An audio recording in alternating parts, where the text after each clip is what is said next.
gonna give me 1 second. I'm gonna try and up the quality right at the start. Can you tell by the hair that I just rolled out of bed? Fun little secret. Give me 1 second. Edit. How do I do this again? Audio, mic, Yeti stereo. Testing. Is that better? Good morning, everybody. It is March Madness Day 3. What does that mean? Well, it means that we've already done 2 days of work, March Madness. And do I want to commit? I want this Tuesday to be the biggest day. I'm going to say it right here, right now. Mainly because tomorrow's going to be such a light day because it's the Trouble Stream and I'm leaving the Trouble Stream early anyway because I have a hair appointment. And then I get to go and meet my new baby cousin because one of my cousins just gave birth. I'm so excited. Nice and clear audio. Thank you. So because of that, I want today to be a real workhorse of a day. So hope everybody's okay with that. We have been using, in the spirit of Kate Kavanaugh, we have been using a dice to determine our sprint times for the past couple of days. This is a D60, not a D100. Part of me is like, what if we just went back to doing the whole 45-minute sprint, 15-minute break thing? But I kind of have been enjoying doing the dice. So anyway, it's March Madness Day 3. There's no plan. Thank you, Lindsay.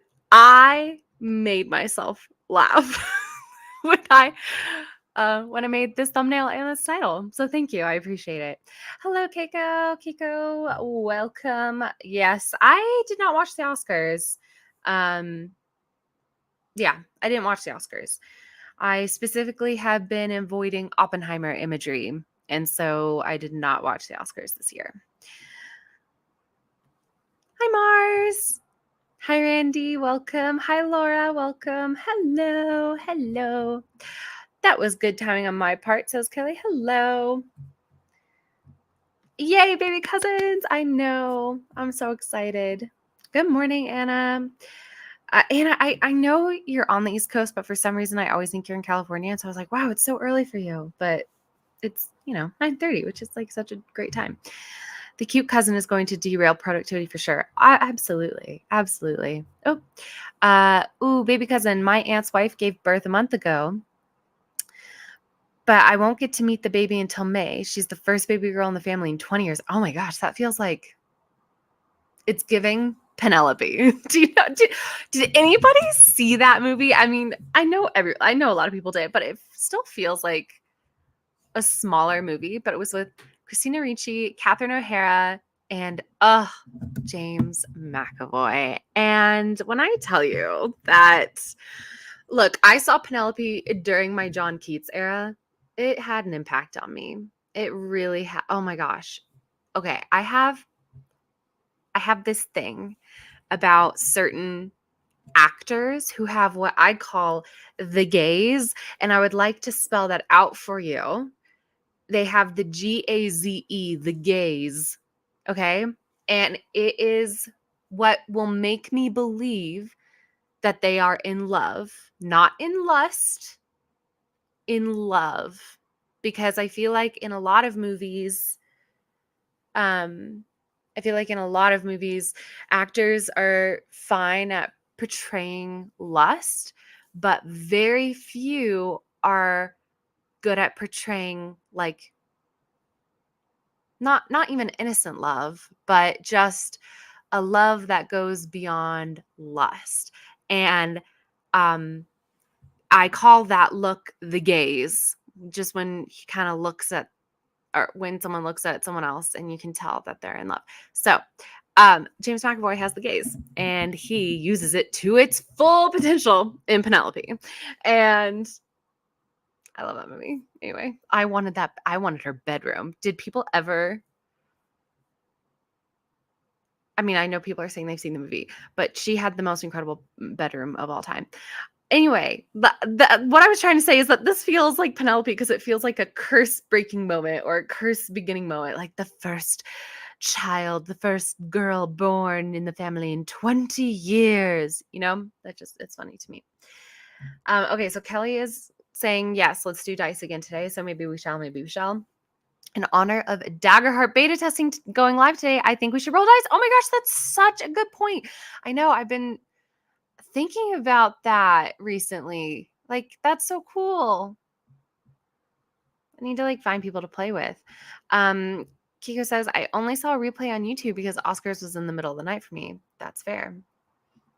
Wish I was a Cali girl, Anna says. And it does give off West Coast vibes. I think that all the time. Thank you, Mars. Thank you for being on my side here. It was 2 nights ago. It was Sunday. But yeah. Yes, cute movie. Yes. Yes. Mars hasn't thought about that movie in years.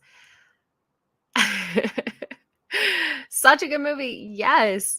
Like A Star is Born, Ray Bradley Cooper, watch Lady Gaga. Look, I think people's interpretation of the gays is subjective. I don't think Bradley Cooper has the gays. Okay. I try to never give too much attention to this man, but my best example of the gays, this is a deep cut, okay? This is a deep cut. And if people have a lot to say about this movie and, whatever. The Prince of Persia with Jake Gyllenhaal came out forever ago. It was obviously trying to be like a Pirates of the Caribbean replacement. Low-key, watch that movie every year. And at the end of Prince of Persia, I'm not going to spoil stuff. Okay, inherently I'm spoiling stuff, actually. So this is spoiler for Prince of Persia if you haven't seen it. But the whole premise of it's called Prince of Persia: The Sands of Time, and he finds this knife that can reverse time a little bit, by 2 minutes, so he can redo stuff because it's based off the video game. And basically in the third act, the girl that he's gone from enemies to lovers with sacrifices herself so that he can defeat the big bad evil guy, and he gains a power to let the sands of time flow freely. And so he's able to actually reverse everything so that basically everything that happened over the course of the movie doesn't happen. But more importantly, the girl is still alive. And so at the end of the movie, he has all these memories of them forming a close bond, and he's just a stranger to her. And when I tell you that dynamic is that is the trope to me. That is the trope to me. I love that trope. And he has the gaze in the final scene. It is the most powerful gaze of all time. Other than Gays Everywhere, obviously, because Gays Everywhere is the most powerful gaze of all time. James McAvoy is a great actor. He played a role. I know this. Not telling which one for spoiler reasons for Dune in the miniseries for Children of Dune, spanning book 2 and 3 of the Dune series. Yes, I knew this. Yeah, he is a fantastic actor. He's a fantastic actor. And other than that movie about the gunslingers who could curve bullets, I think I've seen every movie he's in. Daggerheart. I still need to watch Critical Role Campaign 3 episode 87. I have fallen behind again. I caught up because it was one of my goals to catch up, and now I'm about 5 episodes behind. Hi, Malin. Hello. I got to be part of the closed beta for Daggerheart, and it just made me all the more excited for the full beta to go live. Oh my gosh. Mars, spill the tea. How was it? Hello. Prince of Persia is a fun movie. It is. I liked the Prince of Persia movie. You don't even need to do ... I agree. They're like everything in this world, there is discourse over it, right? So, it's part of the never-ending process of disclaiming before you make a statement, right? Not trying to claim something is, above reproach, I guess. Good morning, Ava. Good morning, Cool Gamer. Mar says, I've never seen that one, but remember the movie poster. If you're looking for a fun afternoon, Prince of Persia, it's a good one. It's a comfort movie for me, definitely. The first game was a ride. So many times I failed. Interesting. Didn't expect a Donnie Darko kind of plot in Prince of Persia. Well, that also, is fitting given that Jake Gyllenhaal was in Donnie Darko. So maybe that's also Jake Gyllenhaal's trope. Maybe he and I are similar in that way, that he also really likes that thing where, the man is just totally, truly in love, not just like love at first sight, but truly in love because they've built a relationship. But then the woman has no memory of the relationship. Like, oh my gosh, historical romances with an amnesia plot. I know most people don't like it. I love it. Love it. Oh man. Wanted was great. Okay, I should watch it sometime. I don't know why I didn't watch it when it came out, but I didn't.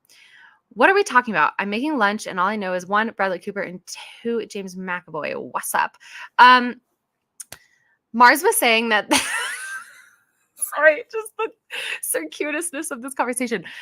One of my cousins gave birth yesterday, not a couple days ago, basically a couple hours ago. And tomorrow I am not going to be active during March Madness except for during the Trouble Stream because I'm going to go and visit her and the baby.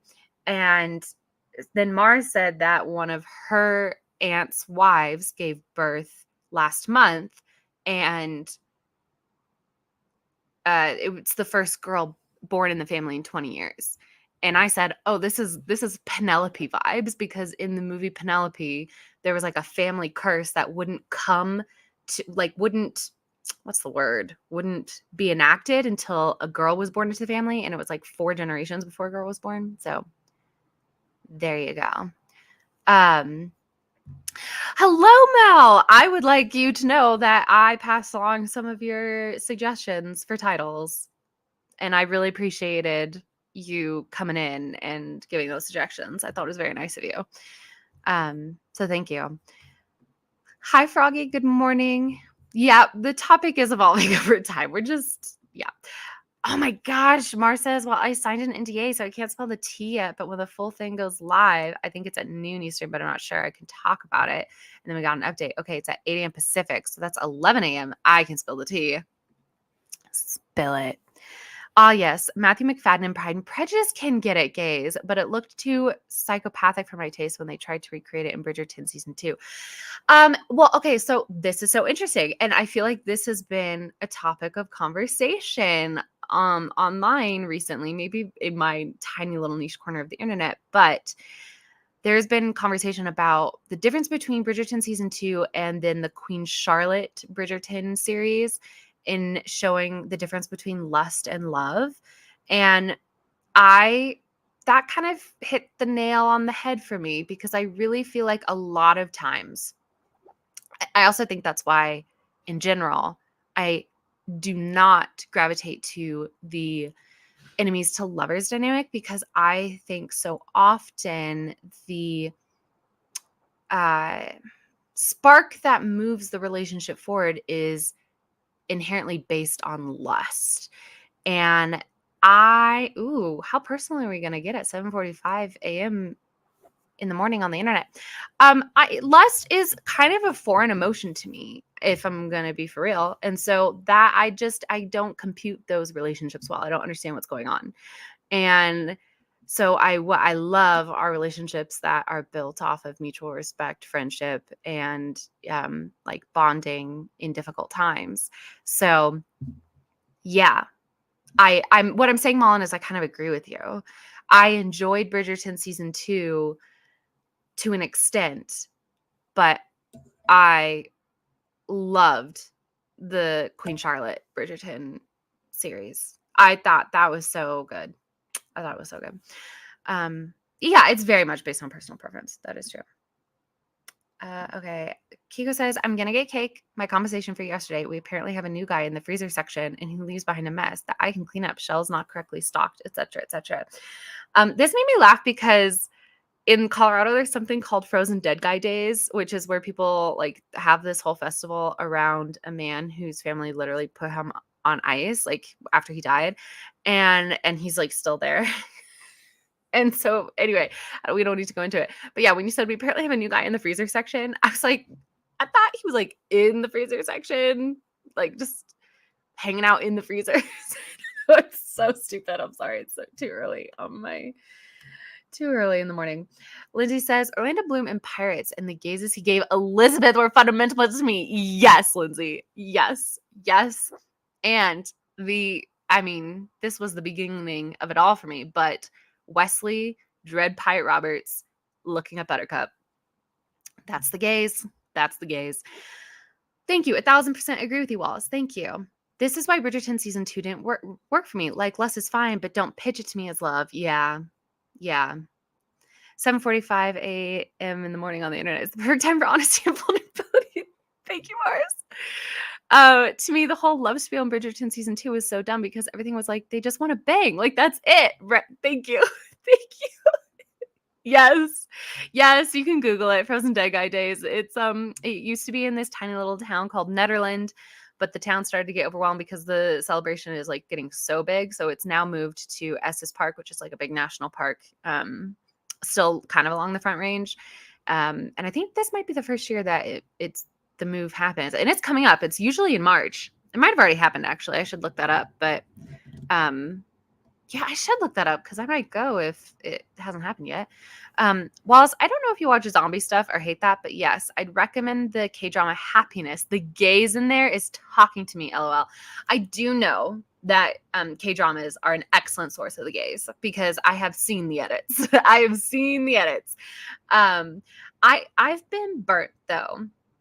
I was visiting my cousin in Vancouver who we just started watching K-dramas and wait, no, that wasn't the problem. I was for a second I was thinking of anime because we started watching animated that sounded super cute and then realized she kept calling it fan service where it just kept doing these like weird close-ups on the like animated girls like curves, and she was making weird like noises, like sexual noises in everyday conversation, and so we turned it off and I was like that's going to take me a while to be able to dive back into that. But no, the K-drama we watched was actually really good. It was like a Cinderella meets The Bachelor thing, and I was hooked. Yeah, I liked it. I forget what it was called, though. Hold on. It's a crazy story. I don't know what this is referencing now. I mean, I'm so sorry. Mon says, like, he looks at her as though to say, I don't care if you don't love me back as long as you're happy. Yep. That is my bread and butter. That is my bread and butter. I just. Yeah. Donner Party in the freezer section. Oh my goodness. I'm just thinking about Atonement. Again, James McAvoy. James McAvoy. Ugh, Wesley is just the most man of all time. Yes, that's what I meant to type. There is no missing world. Yep, I get you. I'm not disagreeing. Yep. I have to really look and observe the characters because of this lust equals love, vice versa thing, because I'm Ace Arrow. I don't feel lust or romantic feelings, so I have to observe humans to see the difference. And then for my characters, yeah, that is like that. Oh, maybe I should make that a Sprints and Shop Talk topic at some point. The idea of writing about things you've never experienced, because that was something I've had to do a couple times, especially when like writing romance and stuff. Because my experience there is like fairly limited. And I feel at a certain point you're just echoing what other writers have written. And I have a lot of thoughts on it, and I'm not sure I could verbalize them all right now. So yeah. What's the Cinderella Bachelor K-drama? Okay, I'm trying to remember, and I promise we are going to sprint soon. I just, it's morning, waking up. That's a sprint is coming. Don't worry. Okay. It's like, I'm trying to remember. This was over a year ago. She works at like a grocery store or something. I forget. And there's this guy. Okay. There is a man in the city who's very, very wealthy. He's older and he has like 5 adopted sons or something like that. Or I don't know if it's 5. It's several. And maybe it's just 2, but then there's also like a bodyguard who's kind of like a son to him. I don't know. He has several adopted children, and the girl, for some reason, impresses the man. He's like president of a company or an important politician or something. And I had a suspicion she ends up to go live with them, and I feel like she's living with them specifically to teach them how to behave. Like she's their babysitter, but that can't be right. But that's the vibe. And she's like clearly has chemistry. Like they're clearly designing it to be ship wars because several of the men are interested in her. Like both of the sons, all 3 of the sons, I forget how many sons there were, and also the I think the bodyguard. I'm sorry. I just remember the reason I said it's like Cinderella meets The Bachelor is because the end of the very first episode, from my memory, they're like standing outside of a house in this circular driveway, and it's like slightly rainy. And so the driveway is very slick, and it's like this zoom back shot. And I was like, wow, this looks like a shot from The Bachelor. So anyway, was it this one? It might have been this one. That does sound like Cinderella and the Four Knights. Maybe that's what it was. That sounds like it might be it. I like Enemies to Lovers when it's done right and logically, but nowadays I only read that in fanfic books with. Oh, you only read it in fanfic because books with that. Ugh. Yeah, to me, I think Enemies to Lovers, I need it to be a full series event. Cannot be going from Enemies to Lovers in one 300-page book. It just doesn't vibe with me. And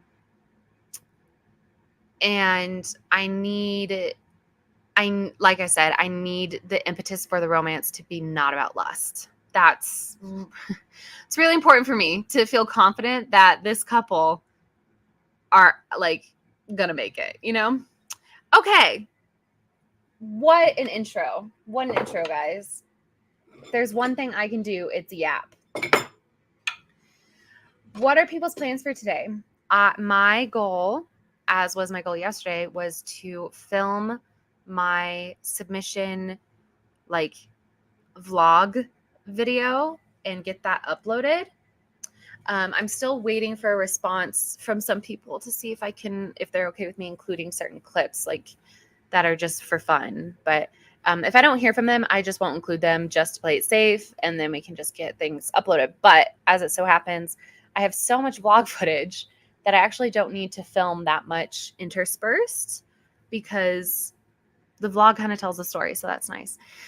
And then after that, I want to do some prep work for some Dungeons and Dragons and maybe do 30 minutes of house organizational things. And we're just going to play it by ear. But yeah, I think the first couple sprints, we're really going to focus on the video because I would like to have that uploaded by 3 p.m. Mountain Time. So that's what we're going to work on. And let's see what everybody else is working on. I finished my long chapter. I'm almost done. And then try to finish chapter 3 so I can post it. Excellent. Hi. Hello, beautiful people. My Wi-Fi was out all day yesterday, so I'm catching up on work and brainstorming some short stories. I love that.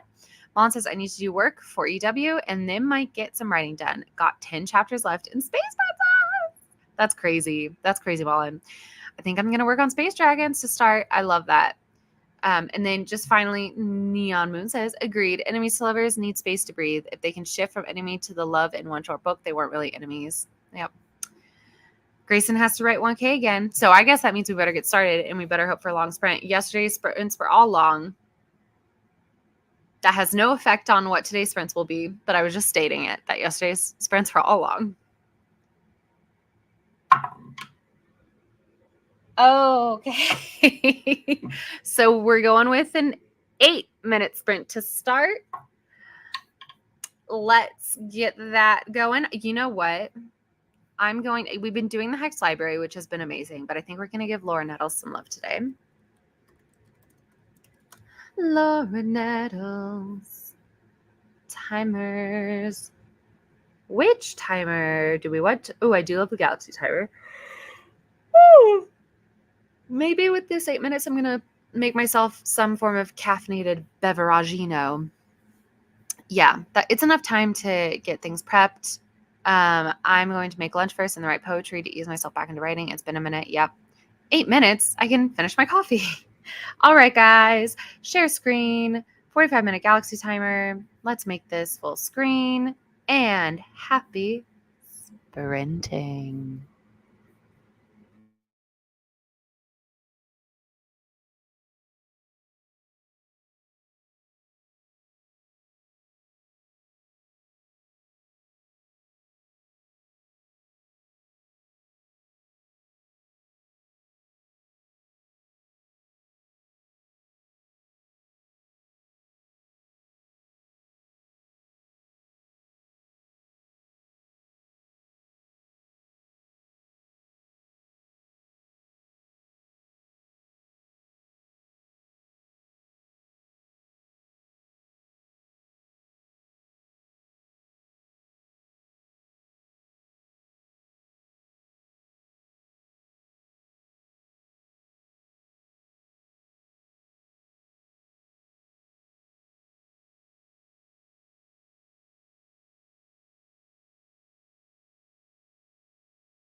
I was saying, oh my goodness, that is like such a pleasant sound at the end of that timer. And then I didn't realize I was muted.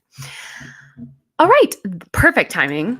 I have freshly made myself a cup of Earl Grey tea. And I went outside and got my morning dose of snow-capped mountains. I love living in Colorado. It's such a beautiful morning. We are expected to get massive weather.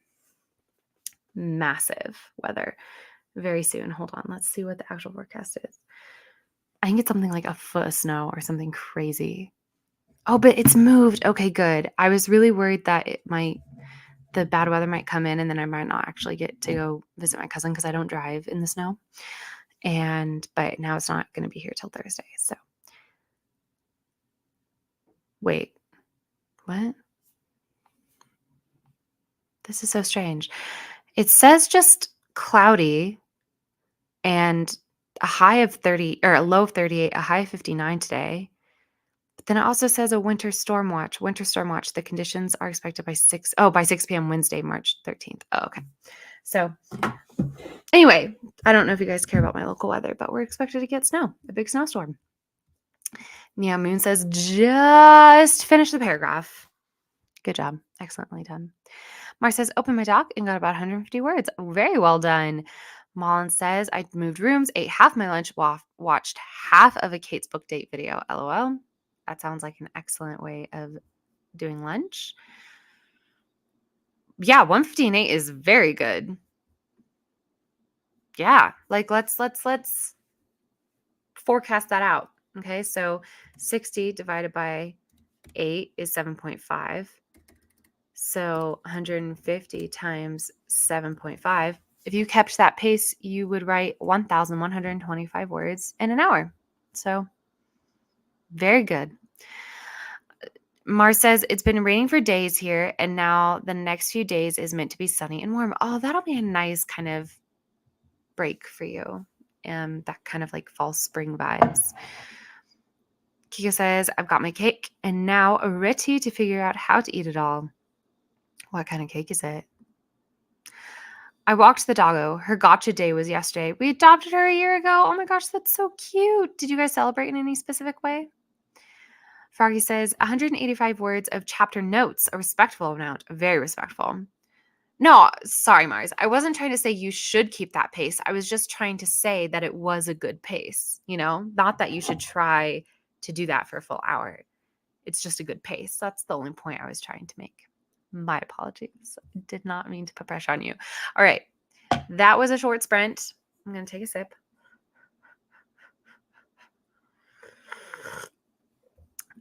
Just so you know, I was using the calculator on my computer. I was not doing that in my head. No, that we brought up our calculator app real quick. Just gave her a bunch of cuddles and face squishes, which hopefully is how you treat her every day. Got some food, then evolved some Pokemon. Oh, nice. Black Forest cherry roll. That would be the literal translation of the cake. Okay. I know what you're suggesting. Okay, good. Yeah. Don't worry. I'm not a genius. Although I'm pretty sure they're like, 8-year-olds who can do that level of mental math. But I think they figured out how to teach math after I learned it. And so now all these little kids know how to do math so easily. And I'm just sitting over here like, the meme, the numbers meme of like, do you know what I mean? That meme where it's like the Pythagorean theorem in the background and that lady is just like, Anyway. I studied sciencey things because I think it's so fascinating, but let's all remember that I did not become a scientist, and there are specific reasons for that, and one of them is that I'm not very good at math. You could pretend, and I'd be like, "Yep, checks out." I try to not pretend. I just, it's my belief in life that I should be as honest about my capabilities as possible.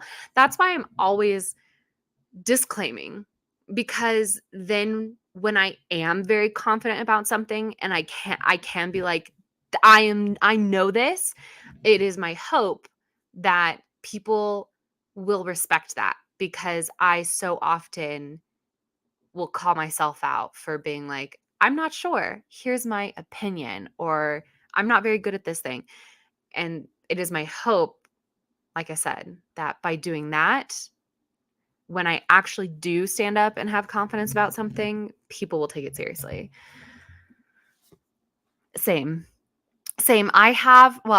It's weird because it's like never been something that I've been diagnosed with, but just based off of my lived experience, I know that I have this, but there's like a numerical form of dyslexia, and I have it. Like, it's very hard for me. It's like I will read numbers in the wrong order. I will get every number that was there correct, but the order will just, I will literally be looking at it and my brain won't be processing it in the order that it's written down. Um, and that was always my biggest problem on math exams and stuff, is that I would understand the concepts. I would understand the concepts very well. Uh, but then when it came time to like actually do calculations, like really simple arithmetic, that's where I would have errors. And so I would never really excel in math classes. And my parents would always be like, what is going on? Why don't you just slow down and take time? You're like making all these math mistakes. And I'm like, I don't realize I'm making them. And even when I check my work, I don't see it because my brain is doing this switch thing, except I didn't know at the time, like that's what was happening. What's funny though, is that I will say, you know what? Let me say this with confidence. I might not be good at arithmetic, but I am a slay at calculus. And I think that's because a lot of calculus is dealing with um, non-numerical symbols. And there's just something about calculus that makes sense in my brain. Derivatives and derivatives of derivatives makes so much sense to me. I was terrible at geometry. I'm really bad at spatial, and I was bad at organic chemistry. I'm so bad at understanding something in a 3D space. But for some reason, I can look at a graph and then interpret the slope and know exactly how the derivative graph would be, and know exactly how the derivative of that graph would be as well. Like, that is just so simple to me. And what's really funny is that, obviously you use a lot of calculus I used a lot of calculus in my astronomy degree, because even though I didn't specialize in astrophysics, I specialized in planetary science. There's still a lot of physics that you learn for that. And so I was so good at calculus. And then I went to go get my master's in economics. And I thought I was going to be learning, this whole new system. And I loved my master's degree.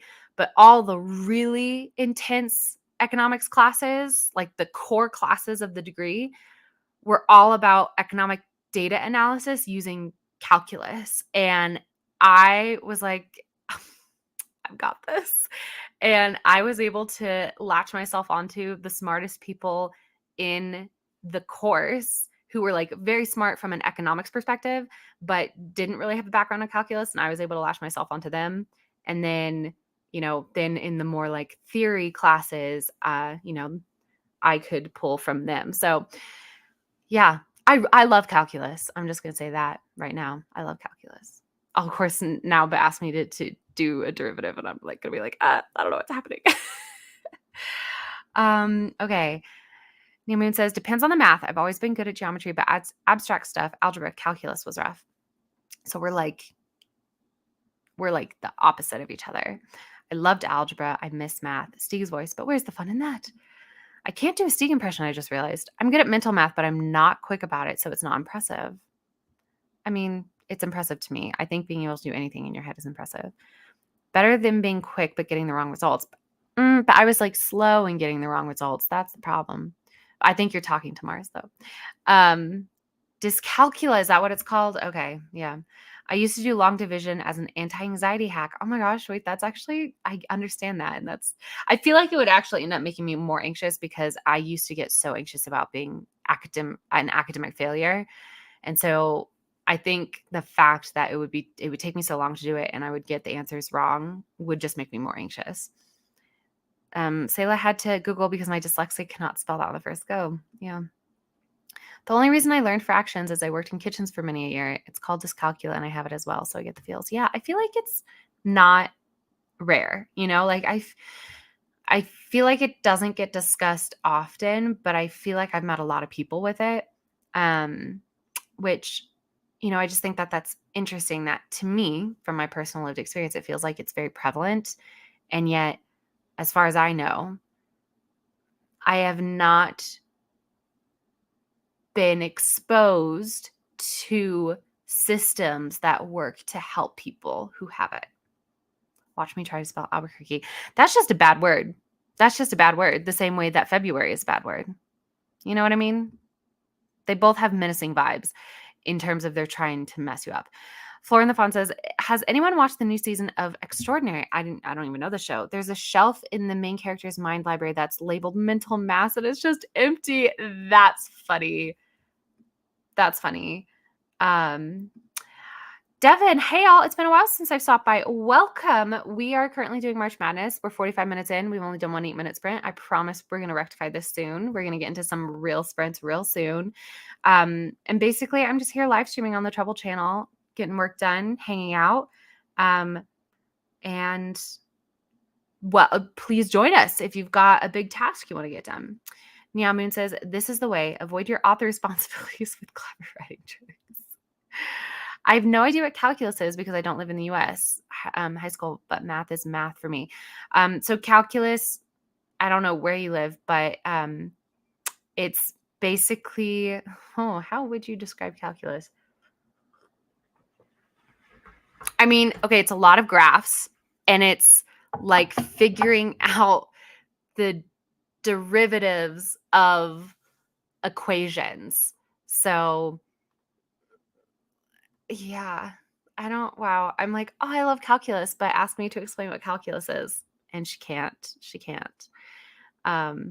It's like, it's a lot of understanding like rate of change, if you have a velocity graph, like somebody's velocity over a certain period of time and they speed up and they slow down, or their like speed continuously is like increasing, and you have that velocity map, and then you take the slope, you like measure the slope of that map over the entire time of the experiment, and then you make a second graph of the change in the slope.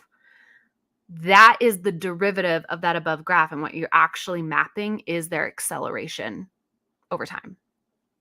And that is an example of calculus, I think. I don't know, somebody. I could be wrong. Anyway, Q says, except for dates. I like dates and remember dates, but it took me 10 years to remember my own phone number. I can't remember dates. I'm really bad. at dates. Mar says, oh, I'm so bad at remembering years. It's why I never did well in history class. Ooh, that's fair. Calc is the math caddy doesn't mean girls. Oh yeah, like dealing with like limits and all that stuff. Yes, that is true. Yes, that stuff. The limit does not exist. I need to crank out 1,200 words. Okay, sorry, Devin. Okay, for Devin, guys, I am gonna get us going into another sprint because Devin has done us the favor of joining us again after a while, and I don't want to just sit here and yap at you.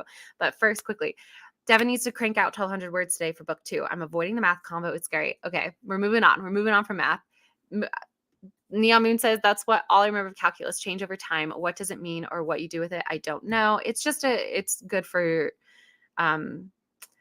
I know all the applications in astronomy and in economics, and I don't know if that's helpful for you, so I'm just going to move on. So lost, love that for you. I know I'm not a very good teacher when it comes to calculus, which is how you know that even though I can do it, I don't actually understand it well, because they always say, you know a concept when you can teach a concept. Devin says, I can't even help myself with middle grade algebra. Cringe. Okay, let's roll. Rolling a D60. Give us a long sprint. Oh, that is solid. That is 43 minutes. And that is what we will do.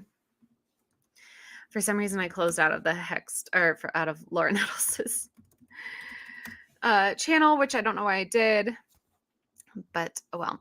We're gonna do the 45. Wait, how long was it? It was 43 minutes. We're gonna do the mushroom timer. I love the mushroom timer. I find it so charming.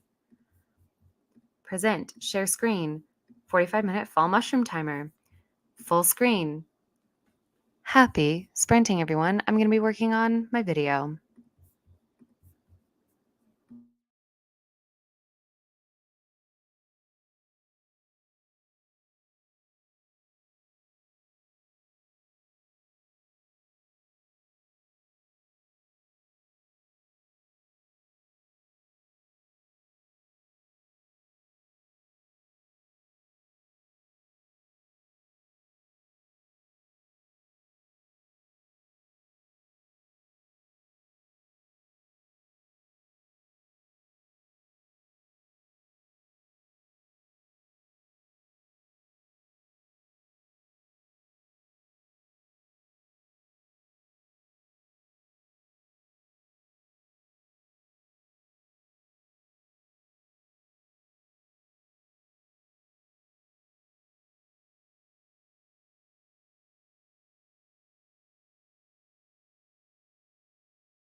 So calming, so delightful. Autumn delights, everybody. Lovely. That sprint was very productive for me.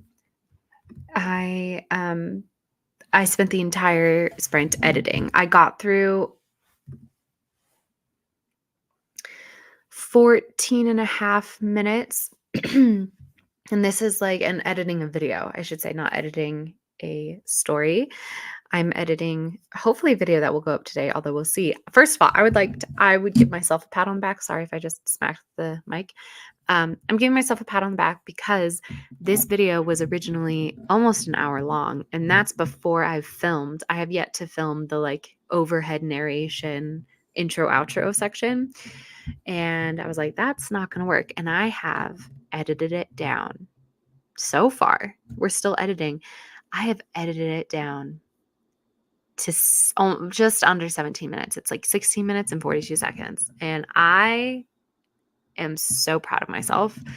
I'm going to be for real, guys. This vlog that's coming out is I'm figuring out what to title it. Because it's kind of a monstrosity in that it's a Frankenstein of two separate videos. I was mentioning this yesterday, but it is both a video that I was filming before I got my offer from my publisher, and it's my reaction to getting the editor call and getting the offer from the publisher. So it's like I'm thinking about calling it right now like surviving submission, because the first half is me trying to distract myself for a day where I was feeling really agitated. I was like really expecting something to happen that day, and I believe that was a Friday, or maybe it was a Thursday, and I got my offer or like I had news of my editor call that next Tuesday. Hi, friend. Hi, friend. Also, Lindsay, I hope you're okay with this, but your videos and voice feature significantly in this vlog, and my thoughts on you feature fairly significantly on this vlog. If you would prefer I not include your own vlog footage, let me know. But it's a vlog of me watching your vlogs while I was on submission, because your submission vlogs are so amazing. I know I'm like a broken record about that because I say how amazing those videos are, but they really truly are. Anyway, and then the first half of the video is its own vlog, basically, of me going throughout the day. It's kind of like a day in the life vlog of me trying to distract myself on sub. And then the next half is basically a trouble stream. And I'm not even joking, because I was screen recording the trouble, like us, me, Katie Devation, Sieg, all hanging out in like a private like Discord call as I was telling them the news. And so it's going to be just like a trouble stream. It's just, except you guys can't comment and like interact. I mean, you can comment, but there's like not a live chat. Of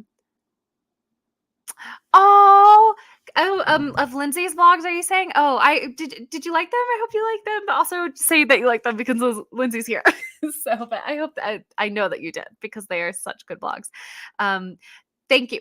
There is no abuse. There is only there's only praise. Wow, my brain is not working. Okay, Lindsay, first of all, made a green juice, a shake, and started this week's vlog. Woohoo! Wild how I can start a writing vlog, but accomplish no writing yet. Look, it's all part of the process. It's all part of the process, right? Like you're not going to write well if you're not energized, right? Making that green juice and that shake is going to help nourish you into a headspace and a physical space that will give you the opportunity to write. Also, Lisa arrived. A reaction vlog. Love that. Fantastic. Okay, Mars. Now that the Daggerheart beta has dropped and your NDA has expired, give us your thoughts. Okay. I'm glad people are excited for it. Like I said, it's a Franken video. It's not my best video, but obviously very special to my heart for what it represents. So, Mars says, "Oh, did not mean it to be in all caps, but it's fitting great." Call it Watch Me Sell My Debut Novel. Okay, yeah, I was thinking about doing that, but then wasn't that what you titled yours? And I was like, oh, I don't want to be a total copycat, but if you're giving me permission to be a copycat, I will be a copycat. I'll make that the title, and then maybe the like words in the thumbnail will be like surviving submission, or should it be opposite? This is one thing. Oh, wow. We're really getting into like creator discussion right now, but what do we think in general is the more important title, the actual title of the video or the title card, the thumbnail of like sometimes not everybody does words in their thumbnails, but I do. And I consider that like a secondary title. So I feel like I have to title all my videos twice. And I personally think for me, the thumbnail words are what grab my attention.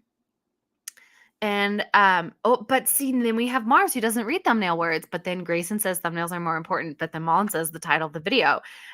Recent videos that do well have no title on the thumbnail. That's true. I think I pay more attention to the thumbnail. Titles for search engine optimization, I would think, but the thumbnail needs to entice. I think different strokes for different folks. Devin is switching to lurk mode while I find lunch. Happy sprinting, everyone. Happy lunch, lurking, Devin. Thumbnail stands out more to me for sure. I mean, the video title is the literal search though, so more important, but a thumbnail is a good blurb for a video. This is so fair. Chaos in the comments section. No consensus as usual. But I think what it's saying is that they equally hold their own weight, right? Like you can't skimp on either unless you're intentionally not having a title. But except for video, which was its own form of chaos, I try to have a consistent aesthetic in my thumbnails, which is is nice for me because it doesn't take a lot of effort, but it's literally me, like a still from the video, typically maybe looking kind of pensive, typically, she's lost in thought, a blurred background, and then white words right across my chest area, and that's it. Always got to bring attention to the chest. Sorry. I'm letting the intrusive thoughts win today. It's fine. Okay, hold on. I don't want to skip this though, because Mars did let us know. The tea is that I was just beta testing the character creation, so I don't have details on gameplay, but I loved how character creation worked. That is such good tea because character creation is one of my favorite parts of is one of my favorite parts of Dungeons and Dragons. And yes, Steve is right. Lindsay, you've been the fifth troublemaker this past year. Lindsay says, oh gosh, this is my dream infiltration. Oh man. Okay. Where was I? I should have started. My bad. Yeah, the blurb thing is a good point. I have watched either way, but titles need to get me interested. That's fair. Daggerheart is a lot more focused on the group experience. So a key point of character creation deals with how the party members know each other and what their relationships are like. I love that. I mean, Mars, you can attest. What did I have everybody, all the author tubers are playing D&D with me. What did I have us all do? We had a session 0 and it was mainly about how everybody was vibing with each other. That was I find that so important because I cannot tell you how many times, I mean, it's not been that many because even though I love D&D, I haven't played in that many campaigns, but it is so often that campaigns begin and there's always one or two players that are like, wait, why would I go with this group? This doesn't make sense because my character just wouldn't do this. And then it just doesn't feel right. And then you're working against the instinct of your character. So I think I love that. That's exciting. Flora said, I love when there's a good combination of the two. Like together they make vibe. Okay, so what do people think if I steal Lindsay's idea? Well, no, I graciously accept her offer to copy her idea of Watch Me Sell My Debut Novel as the title and then have the subtitle be something like Surviving Submission. I am accepting alternate subtitles though for the thumbnail because maybe should I just have it be the same, like the title is Watch Me Sell My Debut Novel and the thumbnail words are Watch Me Sell My Debut Novel, because I do think That's powerhouse of a title. But again, I didn't want to take it without Lindsay's permission. So I'm glad she was here because now I can take it. Thanks, Lindsay. I think I look up thumbnails first, and if it gets my attention, I read the title. Mars says there's also this thing called experiences, which is basically backstory that has a mechanical element. And I find that so fascinating. Oh, me too. Oh, I'm excited. I've heard that putting your face on the thumbnail helps a lot when people are browsing and already know you. That's fair. I've enjoyed games despite clunky character creation, but definitely enjoy them more when the creation is streamlined and meaningful. Lindsay says, the expert, the queen, says, obs call it whatever you want, but the most buzzy words to do the best to find new viewers. Wait, hold on. But the most buzzy words do the best to find new viewers, and I want that for you. Thank you, Lindsay. I don't own that title, so don't worry. I'm not the type to care anyway. Get them views. Thank you very much. Thank you. I just love magical systems in general. I used to map out possible magical systems for books that did not have them. That is funny. I think Surviving Submission has a nice, urgent, attention-grabbing title. If you look at the Daggerheart beta and want to help with character stuff, feel free to hit me up. It is a lot to look at when it's all new to you, but I made a bunch of beta characters so I can help. Potentially coming this Thursday, as Mars already knows, there is a new project in my land of mini YouTube channels, and it's going to be RPG related. And I don't know, Mars, would you be interested at some point of / would you have the time? We could do like a live stream on that channel where we just like talk and you can like give your thoughts about it and we can kind of go through it. I don't know. I'm just spitballing here. I'm trying to think of like fun ways of incorporating content onto that channel outside of just the game that we're going to play. So let me know. Another thought I had was, I think I mentioned this already, but I was thinking of building my very first D&D character into Baldur's Gate 3 and then doing a run through of Baldur's Gate 3 with my D&D character. And just spoiler alert for anybody who loves BG3, this character would 100%, spoiler alert. Did I already say spoiler alert? Anyway, spoiler alert for my intentions and in general for Baldur's Gate 3. This character would 100% kill Asterion the night that he tries to feed off of you. So just FYI, we will be playing a campaign like sans Asterion because he will be dead unless I fail the roll. But oh well. Malin says thumbnail should be clickbaity level, like shorter words, bigger impact messages. E.g., I sold a book. Okay, that's fair. That's fair. What? Oh my God. What is this a reaction to? Is this a reaction to me saying I would kill Asterion? I have no idea. Apparently everybody made a ribbit in beta. Is that like a frog person? I think I sold a book and Surviving Submission are both good suggestions for the thumbnail too. Thank you. Oh yeah, that'd be so fun. I love crowdsourcing. Also, great. I'd love that'd be so fun. I'd love to share my thoughts. Okay, we'll get that on the schedule. I'll reach out to you and sometime in the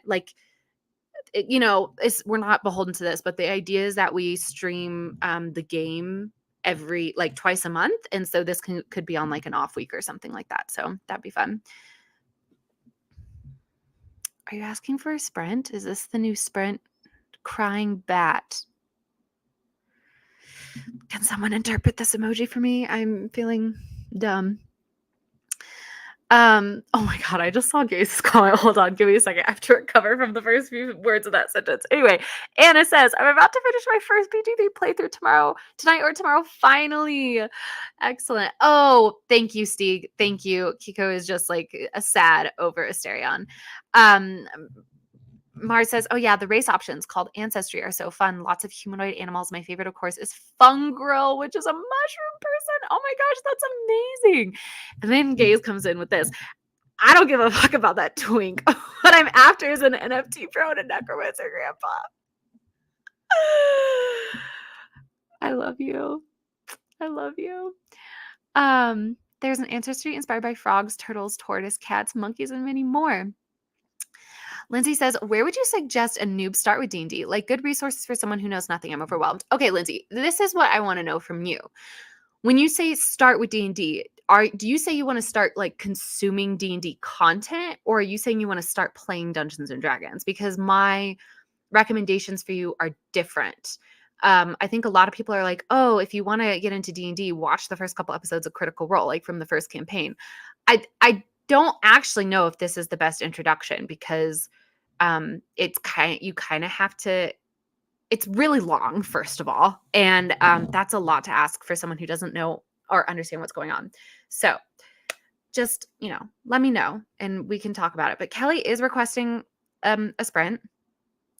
And so we'll get we'll get that going. Kiko says, I think I speak for everyone. I say Scratch and the Owlbear cub are the best. Scratch the dog. I have befriended the dog in the current playthrough I'm doing with a cousin, and I will befriend the dog in every playthrough as long as I succeed. But that is why she always has high charisma and always takes proficiency in animal handling, because I personally, Wallace Kinney, cannot handle the idea of not having like a good interaction with animals. So no matter what my character is, proficiency in animal handling, done. Anyway, Malin says, best way to start with D&D is to find a good DM who's willing to be patient every turn you get. LOL. Okay, so Lindsay says, consuming content to prep to play. Okay. So I am going to suggest something Critical Role adjacent. Oh, this is interesting. Sorry, really long moment of dead air for a second. Critical Role used to do this thing called the Handbooker Helper, which are these like 5-minute videos that explain different concepts of like really basic concepts of Dungeons and Dragons. If you really just kind of want to get the basics of what is a race in D&D, what is a class, what, do these rules mean? What do the dice all mean? Handbooker Helper. It's a play off of Hamburger Helper, and they like make a joke about it. Those videos are good and really easy to consume.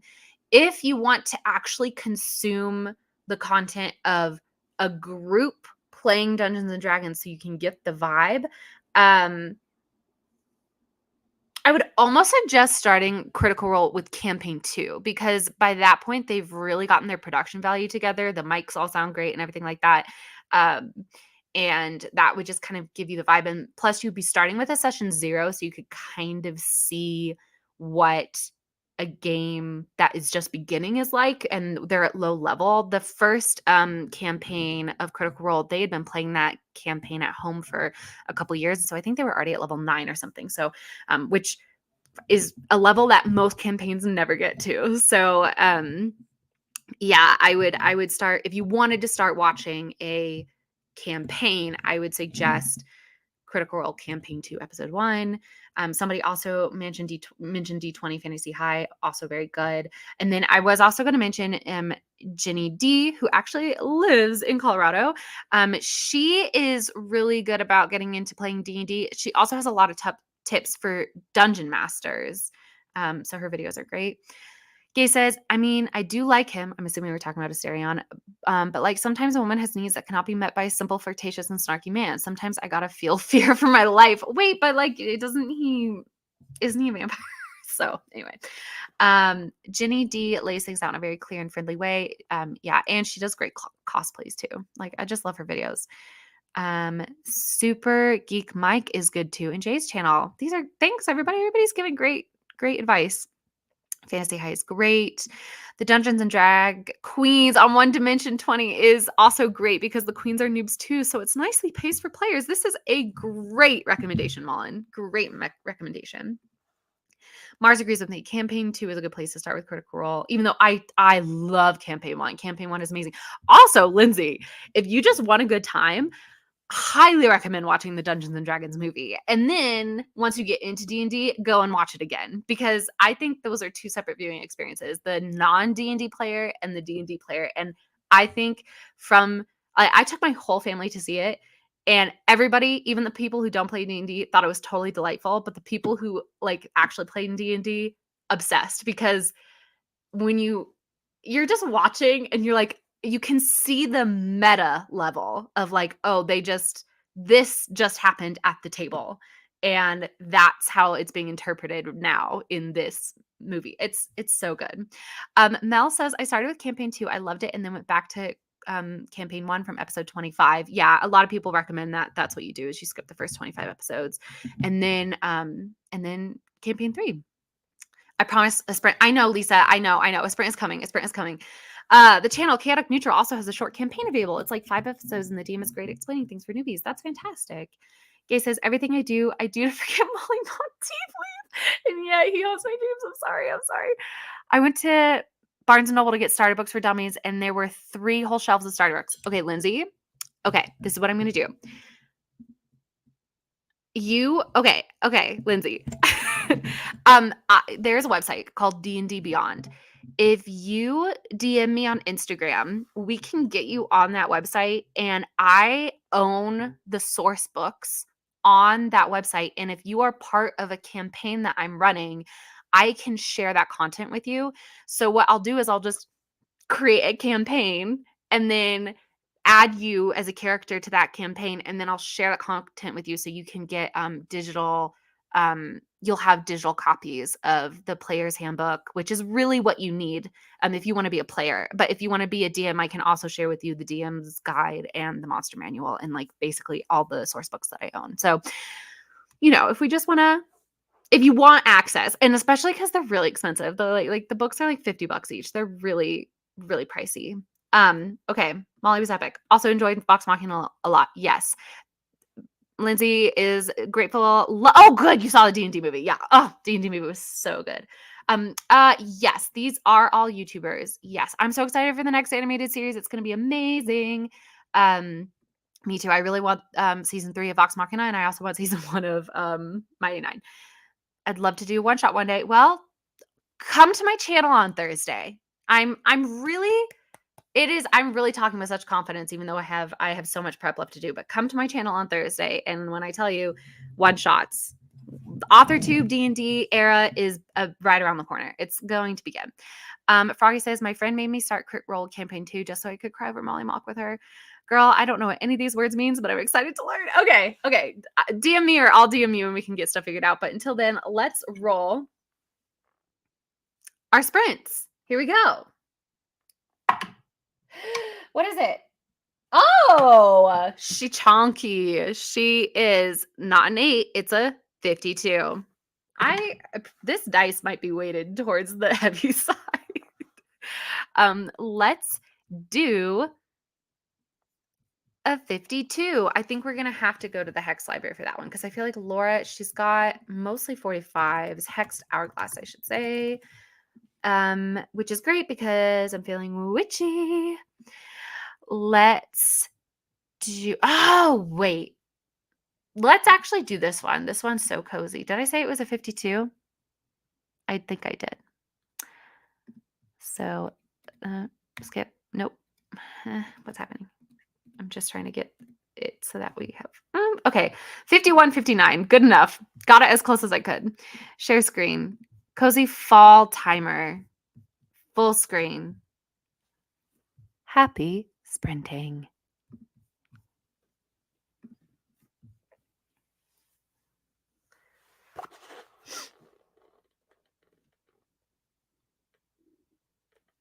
Oh, I should mute, huh?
Alrighty.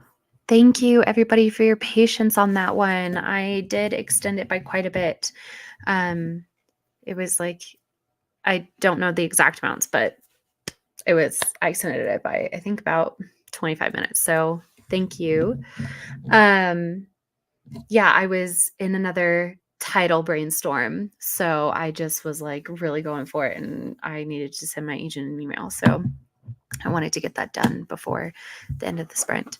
That's what I did. Like the first half of the sprint was still focusing on the video. I've gotten through editing basically all of the vlog footage. So now I just need to film or finish scripting, because like while I was editing the video, I was also scripting. I was like, okay, this is how I'm gonna glue these two clips together. So I'm gonna glue these two clips together. Now that I've done that, I'm just gonna do one more pass over the script and like figure out the intro and outro. And then I'm gonna film. But I've realized I at some point lost my SD card. So I do not have one. So very potentially, we're gonna have to do a sprint where, where I actually leave my apartment and go for a drive, as Steve used to say, just a quick jaunt to the shops, and go buy an SD card, because I mean, I've got my iPhone and stuff, and it's nice. But I'm gonna do a bit of a hunt for my SD card first. But then yeah, if I can't find it, I might manipulate the sprints to be like, we might do like a 90-minute sprint so I can go and like run some errands. Yeah. Okay. How did everybody else do? Let's see. Mullen says, all good. It allowed me to reach 1,000 for the day with 700 new words. Oh my goodness. Congratulations. That's so exciting. Are you like calling it? Are you going to keep going? How are you feeling? Grayson says, did a bit of writing, figured out screen recording audio software, looked at a job. Yep. That's also something I'm considering, is screen recording audio software. So you and I are in a similar boat. Thank you. I have a very specific memory of what happened, but like the memory doesn't extend far enough out for me to know where it is. But what I remember is I filmed my announcement video where I announced I got my book deal, right? And then you take the SD card and you insert it into the computer while you're editing the video. And then because even after everything's exported, I eject, I do a software eject of the card, but I don't physically take the card out of the SD slot. I just kept it in there. And then I was like, just had it in there for a couple of days. And then finally I have a memory of being like, oh, I should take this out, and taking it out. And I think it was when I was packing for my trip, and I feel like I was over in my kitchen by my island. But there's also a part of me that was like, what if I was at the hotel? I was already on my trip and I unplugged it, and then I left my SD card in a hotel room, and someone's gonna plug it in and see all of my abandoned vlog footage of like all the videos that I was filming after video, but I had zero like mental capacity to actually edit, because right after video, like 6 days after video, was when I got my offer. And I just like was like, not editing. I have no mental capacity to edit videos right now, and I also just couldn't trust myself to vlog and not hint at it. So that was kind of the big reason why there was an absolute drought in my content in between video and my announcement. Was I was like, how do I make content without talking about this? So anyway, I'm trying to remember. I'm trying to train my memory to tell me, where was that moment when I took the card out? And I know I didn't put it the place it needed to be. I have a box of electronic stuff. Like that is theoretically where it should be, and I should look in there. But I'm so confident I didn't put it in there. I think I just undid it and like set it down somewhere. But I don't know. That's why I'm thinking it might be at the hotel room, because I feel like if I just set it down on a countertop in my apartment, I would so easily see it. So anyway, Froggy says, I walked the dog and did some Italian lessons on Duolingo, or like on another software.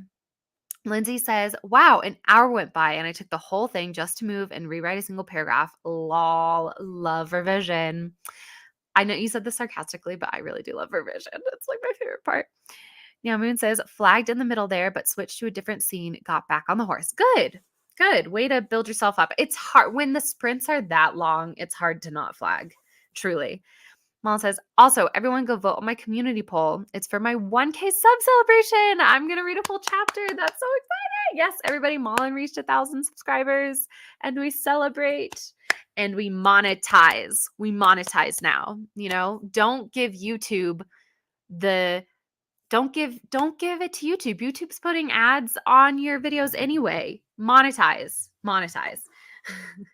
Madison said, joined in at the end, so I just tabulated the amount of pages I have to read today. 91. That's are you in law school or something, Madison? What? That's a lot. Actually, I feel like probably not law school because I feel like law school, the number would be like 350. Like you have to read 350 of legal documents.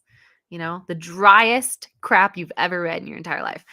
Kelly says, not only did it allow me to finish the section of the research paper I'm working on, which slay, we love a person in STEM research. I don't know if it's STEM research, but I'm just assuming, but also do something scary. I managed to put together and send off a package to a writing mentorship. Oh my gosh.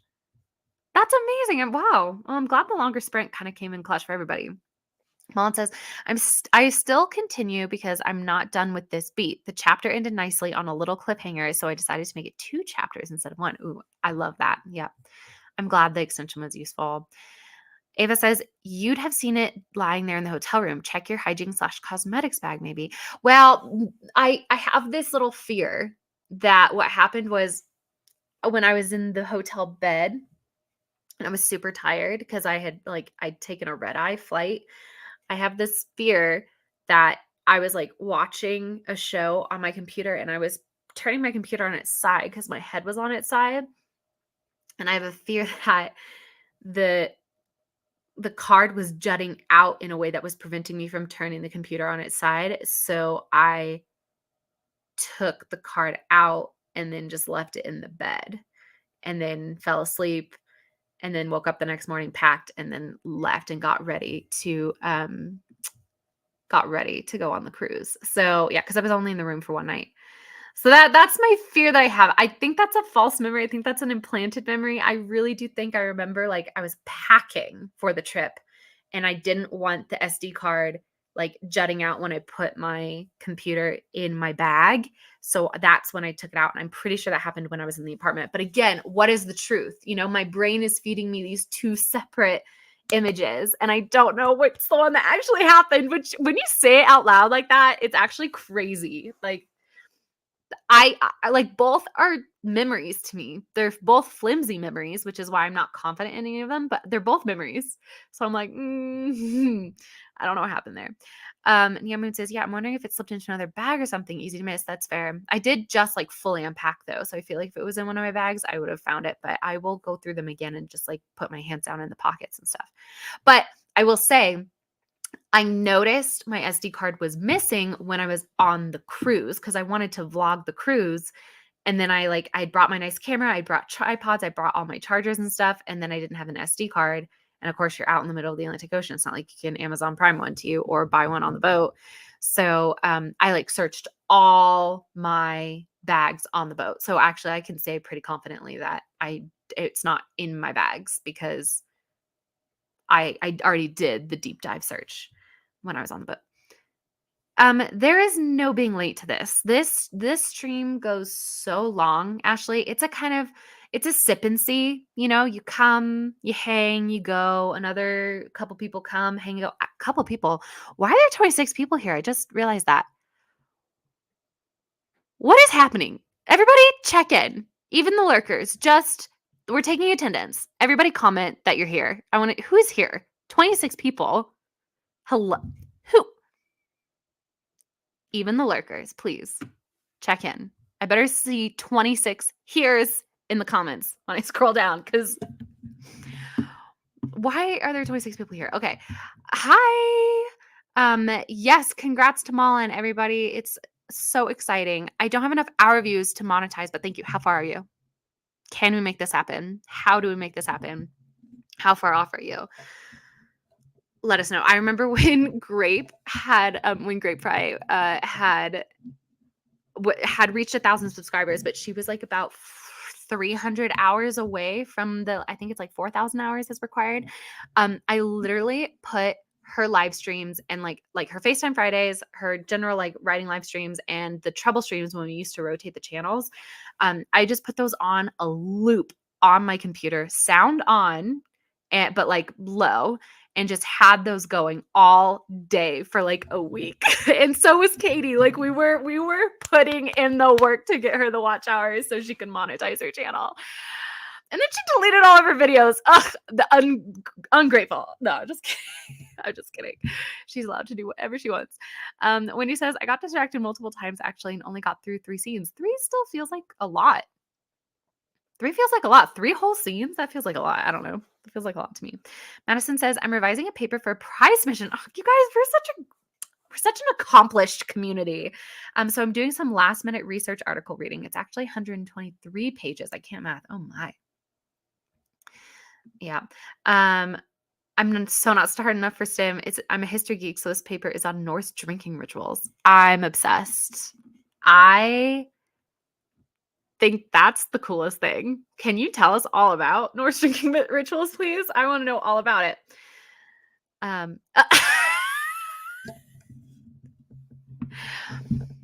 hope it was nutritious, and I hope, I hope it gave you sustenance.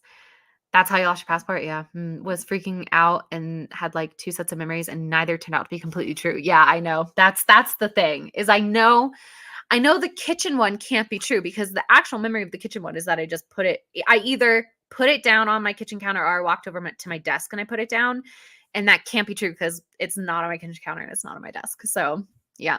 Ava says, I once lost my phone. It was during there are now 28 people here. There better be 28 here's down in the comment. Who is coming here? What is happening? Anyway, Ava says, I once lost my phone. It was during a period of time I hadn't left the house. I still haven't found it. The cause I've come up with is that it slipped out of my hoodie pocket while I was changing the trash liners, aka I threw it away. That is my biggest fear, and I accidentally did that on a plane with my passport. Thank you to the American Airlines flight attendants, because once the plane landed, they helped me dig through the trash because I figured it out while we were landing, because I was landing in a foreign country. Maybe I did throw it away because I did a big clean right before I left for my apartment. So left for my trip. So maybe I accidentally threw it away.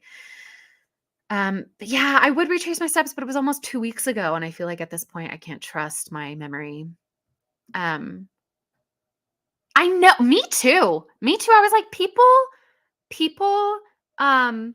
want to take pictures and stuff on, but I guess everybody's got phones now. Maybe nobody would buy them. I don't know. Hi, Anna. Okay. Here we go. Roll call. Anna, Lynn, Lindsay, Amanda, Wendy, Becca, Neon Moon, Froggy. Kelly, did you already check in? I don't think so. So we're counting this as you checking in. Madison, that's 10. Gaze, 11. Ashley, did Mullen already check in? I can't remember. Mullen is 13. Joe is 14. Elena is 15. Grayson is 16. Randy is 17. Selah is 18. And Kat, hi, is 19. Elena, didn't you already check in? I don't know. I think you did. Okay, guys, lurkers. There are 10 lurkers. Anyway, I don't know why we have almost 30 people here. Maybe somebody stream ended and they've like come to us. But welcome. This is March Madness. These are sprints. Theoretically, I'm trying to go for 8 hours today. And we're going to get ready to go into the next one because I've been yapping for a bit too long. Mullen is only halfway to the streams. Okay, everybody. Mullen, do you have live streams on your channel? I feel like you do, because the Lazy Gang, or is that its own channel? I don't think it's its own channel. Anyway, everybody go onto your phones, and if Mullen has live streams, just have them playing on in the background. We're going to get this for you. We're going to get you those 1,500 watch hours, Mullen. I'm committed. I'm committed. Same for Anna. Everybody, come on. We got to put in the work. What is this community for if not helping each other monetize videos so YouTube can't keep putting ads on our videos and taking all the money, as if like, it's more than a cent, but whatever. Flora says, I once lost my iPod, and after years and years and years, I found it in the front pocket of an old apron. I don't bake often, but it was a fun surprise. Sometimes things show up again. That is true. And I think that's one of the lovely things about life is how you lose things and then you find them, Yeah. Oh, Mars got 2 books from a free little library. That is fun. Give us the deets. What books? Oh, I didn't write 3 scenes. I just read through and adjusted 3 scenes in my outline. I still feel like it's a lot. You could say it was like instead of delectable, it was detectable, dateable. Froggy says, once I lost my green iPod outside in the grass on a walk, and I found it after a month, and it still worked despite a lot of rain. Okay, can I just say, though, that this is such a frog-coded thing? 'Cause it's like, I'm sorry. But your profile picture is a frog, and you're like, I had an iPod that was green, and it was in the grass. Like, because of course it would be, because you were a frog. Sorry. Anyway. I'm thinking of doing the loop for my latest pub trends video because I get paid more from sponsor for each view. What does this mean? What does it mean? What does this mean? I'm thinking of doing the loop for my latest pub trends video. Oh, it's something from your latest video because I get paid more from sponsor for each view. I see. No, I'm beginning to understand what you're saying here. Okay. I'm still lurking in the background. Okay, that's 20. Like, haven't noticed it until we use later. Okay, 21, 22, 23. Oh, you're here twice. I'm on your TV. 24. Okay. So we're starting to get it. Don't worry about it. I don't need to monetize the silly little inconsistent channel. That's what I've been saying. I've been saying that since the beginning, since I made AuthorTube. I was like, I'm not going to monetize because that's not what this is about. But then YouTube was like, well, if you're not going to monetize, we're going to monetize for you. I'm telling you. Monetize your channel specifically just for the ads that YouTube puts on your videos anyway. YouTube is putting ads on your videos. So don't let YouTube take advantage of you. Like, get those 5 cents. Oh, I'm stupid. It means we loop Lindsay's videos for view time. You proper noun the loop cheap. Got it. Was I counted in the numbers? I don't know. But I feel like we're getting close to having a full attendance accounted for. I feel like we're only 5 people who aren't checking in. And you know who you are, and it's okay. I forgive you. Okay, we're going. And some people are counting twice, so maybe we have accounted for everybody. We're gonna roll. Yeah, and this next sprint, once again, is just gonna be me working on the video unless I get another email that then takes my mind in a different direction. Here we go. Potential 60 minutes. Okay. It's a 9-minute sprint. How do people feel about that? I'm giving people yay or nay on this one. Oh my God. Are you in a place? Are you exhausted? Are you going to go to sleep? Or are you could you come and join me? Is what I'm trying to say. And no pressure if you don't want to. But I'm so glad you made it safely home. I know you guys have been traveling like all night for real. Roll twice and add is what people are saying. Okay. Didn't you say you wanted 90? Are you in a place? Such a vibe. Aren't we all? We're all in our own places.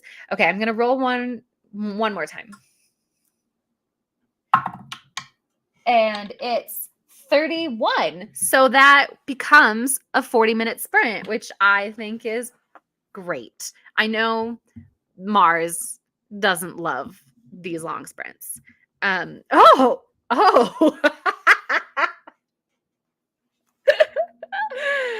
Oh my goodness. Okay. We're going to go for a 40-minute sprint. So, classically, a 40-minute sprint. I'm going to go back to Laura Nettles because, like I said, she's mostly 45 minutes. So we can create a 40-minute sprint from those videos. And let's do the 45-minute cozy autumn reading timer. Speaking of reading, are people planning on participating in Jessica's the Hex Libraries? I just heard a pop. I think somebody just came in. Hi. Hello. Sorry, I had you on the another tab, so I didn't want it to echo. Hi. How are you? I am exhausted. I can only imagine. Have you had any sleep? Like a little bit of sleep on the plane, but I don't want to fuck myself up too much by taking a nap, so I'm gonna try to like hold off. What? Wait, did you literally just get home? No, I got home like an hour ago. I took a shower, made myself some tea, Oh my gosh. settled in a little bit. Hour ago. Wait, so I'm sorry, guys. I know we were about to hop into a sprint, but this is so much more important to me. So wait, okay, so you left at 11:59 p.m. California time last night. Yes. Okay, flew to DFW. Uh-huh. How long was the layover? 2 hours. Okay, so you Okay. arrived at DFW at like what, like 4 a.m., 5 a.m.? 5 Okay. a.m. Left 7:10. And then got here in Atlanta at 10. Okay. How did you only get home an hour ago then? Girl, let me tell you. Okay. The I was just doing baggage that math. claim, the carousel was Mhm. clogged. Like it was a jam inside the machine. So we had to wait forever for someone to fix it. Oh no. I'm so sorry. I'm so sorry. Well, I so appreciate you hopping in. Are you gonna stay or are you gonna go off and like do your own thing? I'll stay. I got a to-do list I'm working on. Yay. I'm so happy. Okay. Are you okay to jump into a sprint or do you wanna No, just like perfectly fine. okay, 40-minute sprint coming up. Share screen. Cozy autumn reading timer. Oh, and then speaking of reading, what I was trying to say to people right when you came in was if people haven't seen it yet, go check out the Hex Library. She is hosting a TBR takedown readathon in April to help you like to help you reduce the amount of books that are on your to be read list. So, and it looks like a lot of fun. So, anyway, now that has been said, and everybody is so excited that you are here, Devesha. Hello, she is in a place. We're going to start. Happy sprinting.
I really liked that ending music.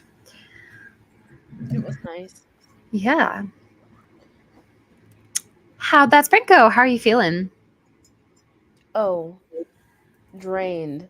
Hmm, I have to like fill out some medical paperwork, and I looked at the first couple lines and I'm like, "Ugh, I really don't want to do this." I understand. I understand. Did you have a good time on the trip?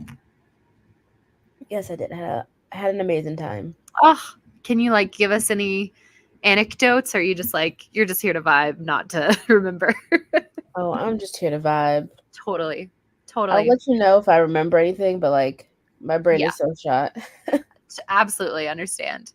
Um, so my big thing during that sprint, the very first thing I did was I was like, I'm going to search for my SD card that I lost.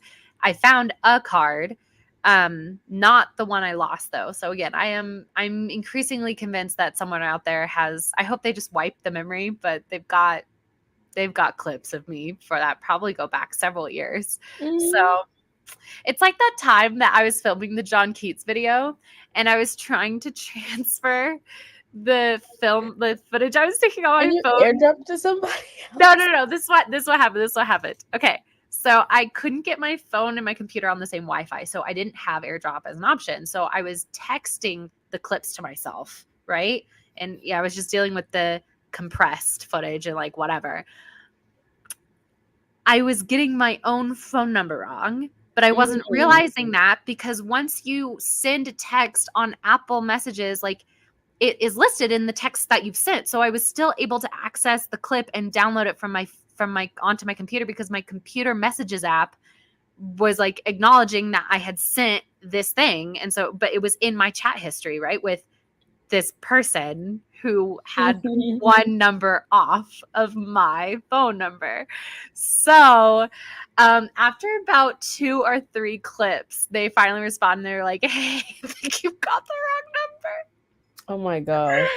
I mean, and the clips I was sending them were so unhinged, and that's the like so insane part too. Anyway, I still think about that all the time with I bet they still think about you. oh yeah. I think about that with unbridled joy. Like I know it should be embarrassing. I think it is the funniest thing in the world. No, you're right. It's so funny. I think it's so funny. Anyway, um Mars says, speaking of readathons, the magical readathon announcement is going live today. I'm so excited. Lindsay says, I'm so excited for it. I was feeling overwhelmed by the idea of doing Jess's and G's in the same month, but Jess's is so chill. I'm going to do both anyway. Thank you.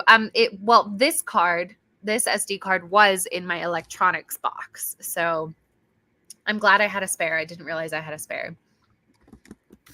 So you're just looking for one to put stuff on. You're not looking for like specific footage from it. No, I mean, I'm sure there's footage on the one that I lost that is like, if I knew what it was, I would be upset to have lost it. But the nice thing about having a memory as bad as mine is that it's a little bit out of sight, out of mind. Like I don't know what was on it, and so I'm just gonna move on. I want to be able to film my like narration for the video I want to get up today. So Mhm. I needed an SD card for that because I didn't want to film on my phone camera. And that's what I did for the rest of the sprint is I did like finalized my script, finalized the vlog footage I have. So I'm really hoping that in the next sprint I'll film and then might not get it up by 3 p.m. my time, but I think it'll be close to that. Okay. As long as it goes up today, I'm so excited to watch. Oh, good. I'm glad. The thing is that I keep like waffling on how much information I'm supposed to give. Because in this one, it really is more of a vlog. And so I'm like, do I just do a vlog for this one and then do like a more technical sit down of like, this was, I don't know. So it doesn't matter. I'm going to make it work. It's going to be fine. It is what it is. It doesn't need to be perfect. And yeah, it's just another data point. Grayson says, bye. Me and Lisa are going to go stream. Have a great time. I hope, wow, this was a while ago. I hope that you guys are having a good stream and you're having a good retreat. Malin says, I took care of the dog's evening stuff and wrote 300 words. Sayla says hi to you specifically. Mars, I read through the introductory section of the Daggerheart beta guidebook. Then I realized I should probably read one of the books I'm in the middle of, but I'm not sure which one I want to go for. Did you end up deciding? The brain need a break from researching, so I started a horror short story, got 270 words written. Fantastic. Been doing laundry during these sprints in the background of work meetings and organizing my story ideas in Notion. I love that. Of all the videos to send to random people. And here's the truth. It's not like I sent him the completed video. I sent him clips. And if you go and you watch the Keats video, you'll know what clip it is, because I specifically have a title crawl at the bottom of the clip that says, "Fun fact, I accidentally sent this to a random person." So you'll You should know. have sent him a link to the video after. I really should have, but I will say, like, his response was a little terse, and so I was like, I don't know if I want to invite this person to like know about my YouTube channel, you know. Yeah, I don't know what it is. Like, I get embarrassed. Here's what it is about me. Embarrassment, as I'm sure you all know, is not actually an emotion I feel very often. I can feel like silly, but for the most part, I find joy in like accidental things like that. The only time I'm really embarrassed, those like memories that come to your brain when you're like, you know, and it's like from middle school. The only things I'm really embarrassed about are when I was unintentionally accidentally hurt someone's feelings or intentionally hurt someone's feelings. And then I remember those with embarrassment. Like I actually don't even want to say aloud some of the things, because like Your YouTube comments. Well, yes, yeah, no, I'm embarrassed by those for sure. But like, I mean, they're just ones that I just feel horrid about, like, to my core, because I know that even though my action was like totally innocuous on my end, that the person interpreted it. So, okay, I don't know if I've ever told you this, but I had a very good friend in high school. Her name was Liana, and she was like kind of one of the first. She was a sophomore when I was a freshman, and she was kind of the first person who was like I really kind of bonded with in high school, other than my roommate. And I will admit, I did not go to a very diverse high school, and she was kind of one of the like smaller. One of the fewer people at the school who was diverse. She was Black. And I know that she was like dealing with that, because at the time our school, culture was evolving and changing, but there were still like echoes of like systemic issues, right? So this one day we did ice skating together in the winters. And that was like our sport that we did, because you had to have a sport every fall, winter, and spring. And she and I did ice skating together, and we would always like chat beforehand and chat after. And I got into this phase. This is such a long setup for such what I feel like is so innocuous, but it haunts me to this day. We were hanging out after ice skating, and I was in this phase where after ice skating I would go to the cardio room and like do elliptical for a little while and listen to a podcast and stuff. And I grabbed my coat, and we said goodbye, and I went to the elliptical, and I did the elliptical for 45 minutes, and then I sat down and got ready to go back down. It's like middle of the winter, and I look at the coat and I realize it's not my coat. And I should have put two and two together. I should have been like, this was Liana's coat. I was sitting right next to her. We were chatting. This is Liana's coat. I had no idea whose coat it was. And I was just like, anxiety was, I just couldn't even handle it. I was like, I've stolen somebody's coat. I don't know what to do. And I just left it there. I just like left it there. And I went back to my spot, and my coat was still there. And so I grabbed it and I just went back. But literally, like, I just left this person's coat in the cardio room. Anyway, and so then the next day we were together in Latin class, and she was in a really weird mood. And I was like, hey, what's going on? Are you okay? And she was just like, she basically explained to me that she had interpreted the situation that somebody had intentionally stolen her coat as a way of targeting her and dumped it in the cardio room as a way of like basically making her feel totally unwelcome. And I was just sitting there and dying inside, because I was like, I this is my one friend. I was like, I cannot come clean. And I never told her it was me. I You never fessed up? never Oh. fessed up because, and then like, as things happen, like she was a sophomore, so she was ahead of me. And then like her senior year, my junior year, we were just both really busy. So we didn't talk that much. So we did like drift apart.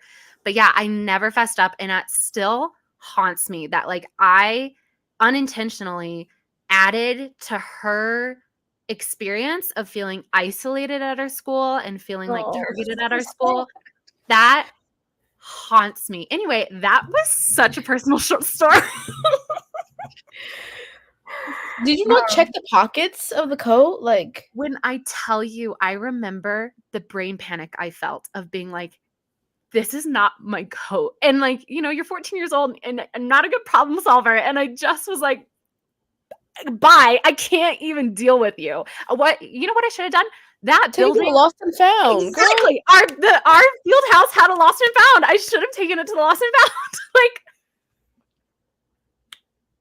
I get so embarrassed. I'm turning so red remembering this because that is why I'm so embarrassed by the story, because I in no way did I act rationally, in no way did I act compassionately. Like, true compassion would have been like telling her that it was me and that I meant no like harm or malice in it and that it was just totally an accident.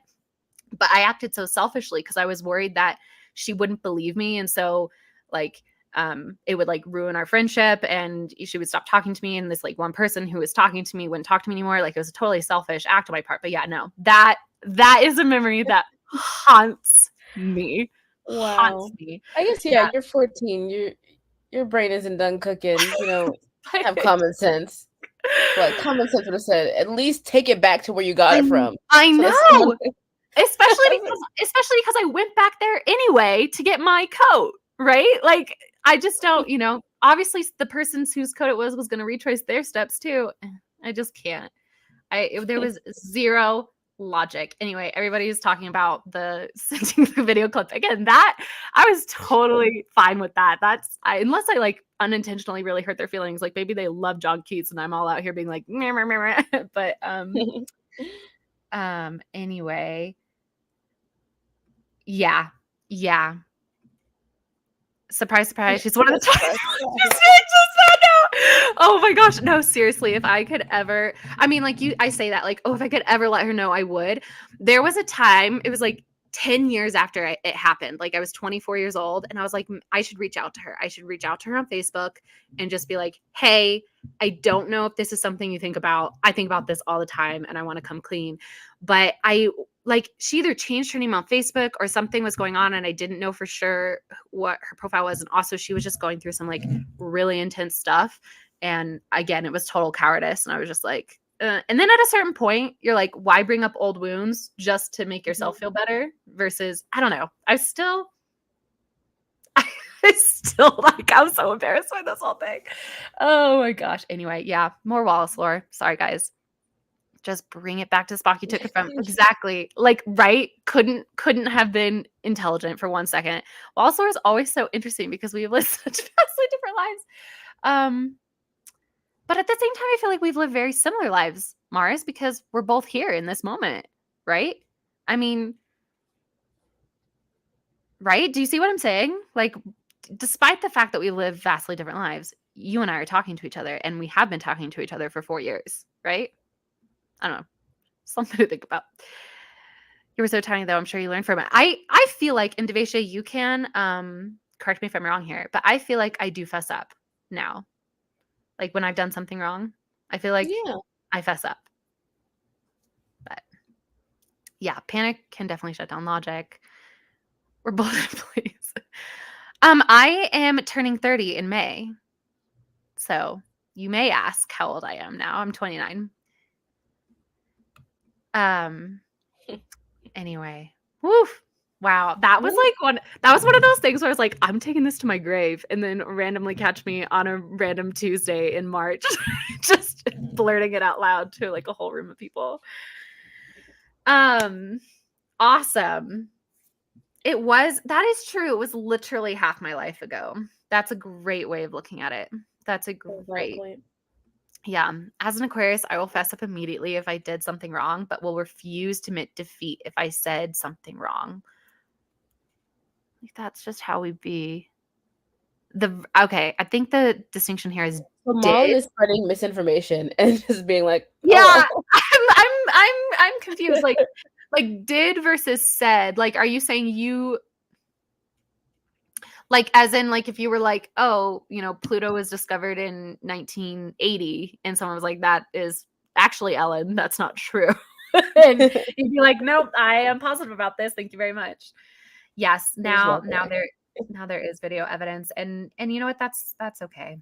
I'm okay with that. All right. Are you ready for another sprint, Miss Grape Fry? I am indeed. Okay. What length of sprint are you hoping for today? Oh, I could do for another longer one. Okay. Less than an hour, though. More Okay. than 30, less than an hour. More than 30, less than an hour. All right. She has spoken. It's 40. Oh, I thought it was 10. Not I the was like, 59. Or the 59 right on the side of that too, but no, it would landed on the 40. 40, So okay. great, nice and even. Didn't we already get 40? Or that was when wait, wasn't that our last sprint was 40 because it was 9 plus It was, 31? yeah, 31 plus 9. Great. Fantastic. Let's get up another Laura video. What are you going to be working on this sprint, Miss Fry? I'm gonna make a phone call. Oh, good luck. Okay. Ooh. This is like totally not the vibes that I've been cultivating, but we're going to do this because this is the vibes that I'm craving right now. I'm really looking You for know the what I'm beach craving beach. right now? Sorry, What? this is like a tangent. Yeah. McDonald's apple pie. I'm like craving it so badly, but I don't Yeah. have my car. My sister has my car, and I can't even leave the house. Can you Uber it? I But I know. don't think it's worth it. It's like Yeah, $2. that's fair. It's not Yeah. worth it. Well, but like what I'm saying is like Uber 10. That's too many. But like how many people live in your house? Also too many. No, that's Bye, fair. Manu. Oh, who's leaving? Oh, gotta go myself, friends. But it's been such a productive evening. Great. Glad. Have a great night. See you maybe tomorrow for the trouble stream. Let's see. Wow, what's happening right now? Oh, Mullen says, about hills to die on. I would shape the hill to become what I need it to be. Just a bit of landscaping. I'm gonna go get ready for choir practice. Have a lovely rest of your day, everyone. Happy sprinting. Bye, Flora. Okay. Mars says, I think I'm gonna read House of Leaves. My other current read is a nonfiction, and I'm not vibing with that right now. That's fair. I got to get going. Bye. Yeah, the goal is to go for basically another 4 hours. I don't know if I'm gonna do it. I don't know if I'm gonna do it. Well, I do because I'm committed. I'm committed to getting the video up. So I will definitely go until I get the video up. So we can count on that. Okay. Is everybody ready? 40 minutes? Illy. What? I was telling a gaze. Illy. Illy. Oh, okay. Gotcha. I thought you went, ew. Oh, that does sound like me, though. All right.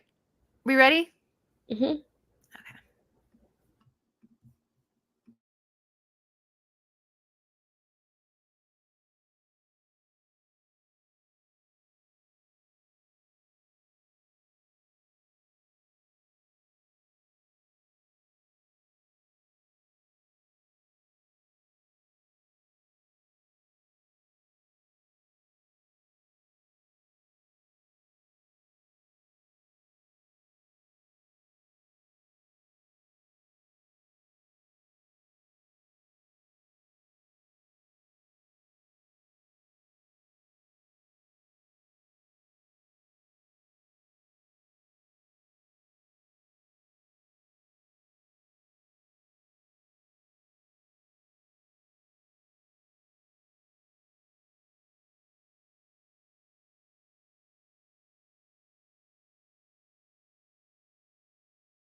You're a starfish.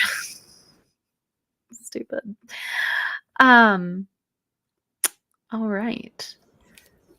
I made my scary phone call and then I uploaded my forms. Very nice. Yep. Very nice. And you I brushed ordered some food too. So I'm gonna go pick that up in the next sprint. Mickey D's. No, I ordered Chinese. Ooh, The yeah. broccoli. That is that when I was in high school, that funnily enough, ate a lot of that with Liana. Beef broccoli, man. From China in Watertown, Connecticut. I got the lunch special and the guy was talking kind of fast and he was asking me what soup I wanted. And I have never really gotten soup from the Chinese restaurant, so I just said egg drop. I never had egg drop. I don't know what's in egg drop soup, but we're gonna try it today. I bet it's gonna be good. Hopefully. Oh, I do have a slight echo. Oh, but it's gone now. You're good. Okay. That was so weird. Da, da, da, da, da. Mel says it took me 3 hours to print a single shipping label. Yes, but it is done now. I'm sorry. Are you shipping the Statue of Liberty? What's happening? Starfish. Yeah, that is from, I think that is from a computer game when I was little. That was like an interactive Arthur the Aardvark book. And my mom used to buy us, those were the only computer games we were allowed to play when we were little, where like books come to life, you know? And I'm pretty sure there was one that was like Arthur's Underwater Adventure. And if you clicked on it, it would go, I'm a starfish. And it would like wiggle. Anyway, it's a little nugget that lives in my head. Anyway, got some pages read. Excellently done. Gaze made a lot of the presentation. I announced my Camp Nano project. Oh my God, Camp Nano. Yeah. Wow. And share with the class, Mel. What is it? What are you doing? And just when I think I've escaped to fandom, it pulls me back in. Aren't you supposed to be focusing on your Magician meets Heidi story that you're writing for me, Gaze? Wendy is telling you that egg drop soup is good. So okay. Have no fear. I tried an egg roll for the first time a few weeks ago and it was so good. I've been missing out. That is how, yeah. This happens to me. There are like things that I avoid and then I'm like, wait, this is so good. For example, and this might be a controversial take, but there is something, and you've seen it. I think I've shown it off to you, Devesha, but pistachio salad, it's like an ambrosia type thing. And off the ingredients, it sounds really crazy. It is literally pistachio jello powder mixed with cottage cheese, mixed with whipped cream, mixed with mandarin slices and like extra sugar and like I think there's like pineapple juice in it and pineapple pieces. And we have it as a Thanksgiving tradition. And I didn't eat it for my entire childhood. The first time I had it was when I was 18 years old. And it is literally one of my favorite desserts of all time, even though it's technically a side dish at Thanksgiving. It's not considered a dessert, but it is so good. And it is so funny to me now because we've got lots of little kids at our Thanksgiving table and they all refuse to eat it. But this stuff would be like crack to a little kid that would just accept one bite. If they just knew, Well, more for you. Yeah, so true. Gay says, not because of the people, but because of the interesting dynamics. Oh, interesting. Shipping to the EU has complexities, and I had to retype the info in like 3 times, and the printer was not working. Oh, yeah. Okay, that is complicated. I have reached 2,000 words for the day. Congratulations, Malin. That is massive. That is super awesome. How are you feeling? You going to keep going? Or are you going to call it? I know it's getting kind of late for you. Shut up. Shh. I'm a multifaceted individual, but I'm going to focus more on it for you. Thank you. And I will give you the acknowledgments. Thank you. I appreciate it. I have a lot of food-related trauma, so I'm very much not an adventurous eater. The first time I put lettuce and tomato on a burger was like 6 months ago. That's fair. That's crazy. I love over-the-top desserts. It's so good. For Camp Nano, I'm scripting, hopefully, the rest of my comic from the 30th episode to the epilogue, episode 54. Wow. Because it's my main project for the next year and a half, so I can do a master's after, I think it was what they're saying in the May. Watch grape, hate it, LOL. I thought I enjoy it. I usually add salt and pepper, but I don't think it has a strong enough flavor profile to be low. That's true. That's my memory of egg drop soup, is that it's just very mild. It's very mellow. So, Okay. like, it's not going to blow your mind, but I don't think it's going to scar you. That's good at least. Yeah. Did you do your Filming? video? No. I realized I basically rewatched the footage again, made some more edits, and then I realized that I like needed to figure out my outro. And to talk about my outro, I needed to reach out to one of my family members to be like, are you comfortable with me talking about you? And are you comfortable with me including a picture of you in my video? And I waited for her to give me the A-OK for that before I started filming. So You got the A-OK? I got the A-OK, and Okay. I'm fully set up now. I think my camera's charged. I'm pretty sure my camera's fully charged. I've got my SD card, and I believe it has room on it. And yeah, this next sprint, I'm going to need like a longish one so that way I can set up my filming station, change into a filmable outfit, get pretty, film, and then import it into Final Cut Pro. So we're definitely not going to hit the 3 o'clock mark because that's literally in 2 hours.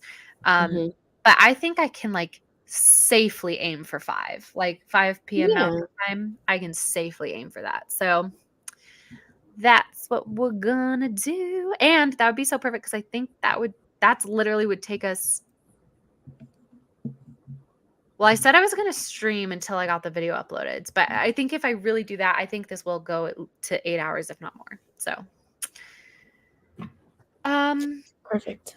A long sprint gives me time to go pick up my food. Okay, great. So then let's go right into it so that way you can go. Because Chinese food, you got to have it. You got to have it. Come on, give us something good. Oh my God. 33. What if we rolled it again and added? Yeah, go for it. Okay. Watch it be like 2. Oh,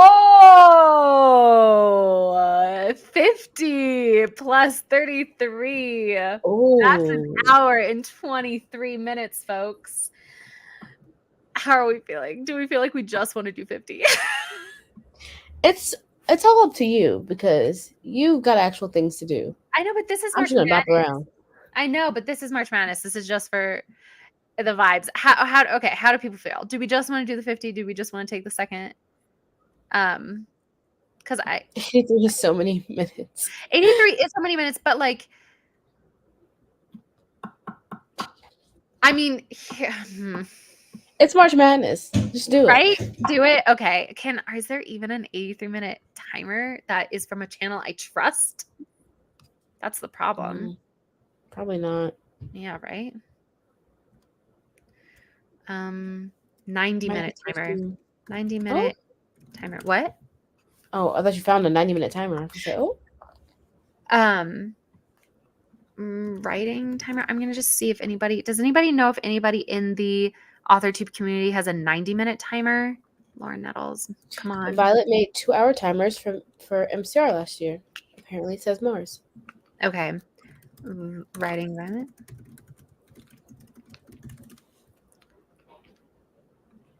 Just give me a second, guys. Sorry. 2-hour timer. Where are you, babe? Where are you, babe? You said it was last year? It says 2 years ago. Gone too far. Huh? Wait, hold on. What channel? Go to Violet's channel. I'm on Violet's channel. Just do a Google or Paradorma timer. Oh yeah. I'm on Violet's channel. What is it? Violet made. Is it the sea in the sky timer? I thought those were only 1 hour. That's a 60-minute timer. I'm not seeing. She had the 2-hour sea and sky timers. Are they just, like you're saying 2 1-hour timers, I bet is what we're doing. So this is what we'll do. We'll just do an hour timer from Violet and then, they were there. But she got rid of the long ones. Okay, good to know. I'll just adjust the timer Once it comes down, I'll adjust it back out to give us an extra 23 minutes. So Okay. let's mute it because it looks like it's got noise. Present, share screen, sky timer is what we're going with. Full screen. Happy sprinting, everyone. I think it's going to take a couple seconds to actually, there we go. Bye.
Oh, right. I forgot I'm muted. Let's hear. There we go. There we go. And how did everybody do? I don't know if Devisha's still here with us. She might have fallen asleep. That was over an hour and something of sprinting. So, aw, I didn't refill my water bottle. Okay, hold on. I have to get the drugs. Give me a second. I'm really thirsty. I changed my outfit that sprint. Got my film set up. Hold on. We're gonna bring that down a notch that way so it's not quite so reflective in my camera. And I filmed my video and I've started editing that like final bits of gluey footage. So it went all the way back up to being about 40 minutes long after I filmed. And then I've edited it down again and it's around 25 minutes, but that's kind of complicated because I don't have all the clips inserted where I want them to be. So I'm assuming the video is going to end up around, I was going to say around 30 minutes. I really hope I can get it under 30, just because I feel like that's a lot. I feel like that's a lot of time. So, but we're just going to keep chugging along. I don't know if Devisha's here. Also, is my mic picking me up? Hello? Because I had to unplug my mic at some point. So let me know if the sound quality is okay. Mars got to page 522 of House of Leaves. I can't remember where I started today, but I think I read over 100 pages. Amazingly done. Yes, I changed into pink. I did indeed. Lisa and Grayson have returned. How was your stream? How was your stream? Thank you. Sound is great. Good. Sound is fine. Excellent. Love to hear it. Well, Devisha's not here, so oh, she's picking up her food, the Chinese food. I wonder if she's still picking it up or if she's gotten it and she's eating it now. I also got groceries delivered. I know you're like, wait, didn't you have groceries delivered on Monday? Yes. I'm trying a new system where I don't bulk order because I feel like it's wasteful. I have tried to bulk order in the past.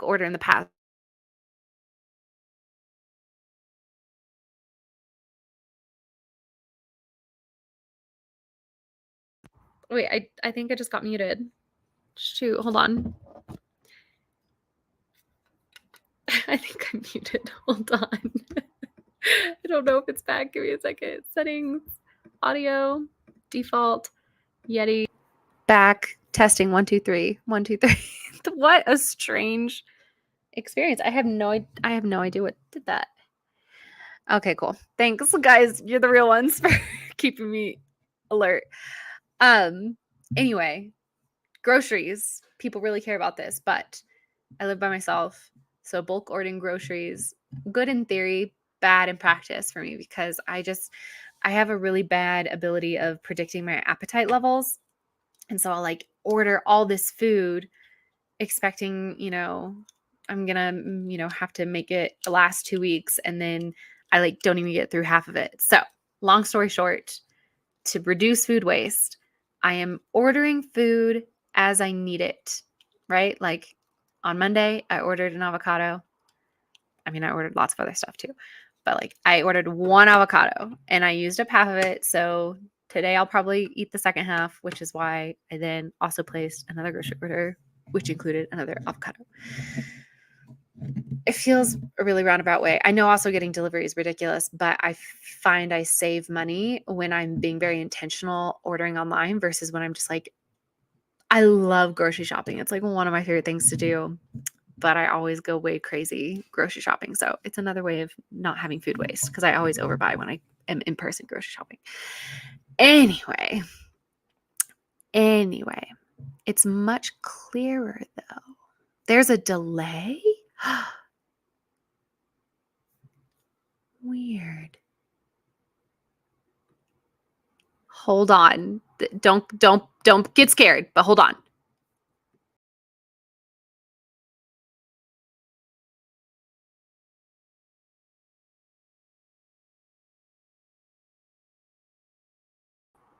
I just left Devisha to babysit for you guys for a little bit. How did that go? Am I aligned again? Anyway, let me know. Ashley's back. I just got back from the chiropractor and I learned that a car wreck I had in 2022 did damage I didn't feel at the time. So since 2022 till now, vertigo and headaches. Yay for bad spines. Ugh, yeah.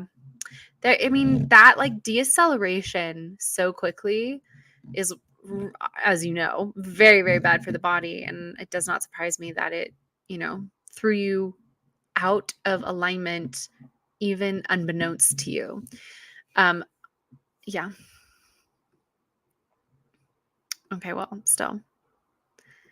I did. I left you. I left the studio. I didn't even just remove myself. I fully left StreamYard, but Devesha was here, so I trusted that someone eventually could end the stream if need be, if something happened. I'm sorry, but okay, good. It's better now. I like, part of me just wants to jump into the next sprint because I'm currently editing that video and I want to get it done. But I'm also like, that was a big sprint, and I feel like people need to chill. Need to chill out for a little bit.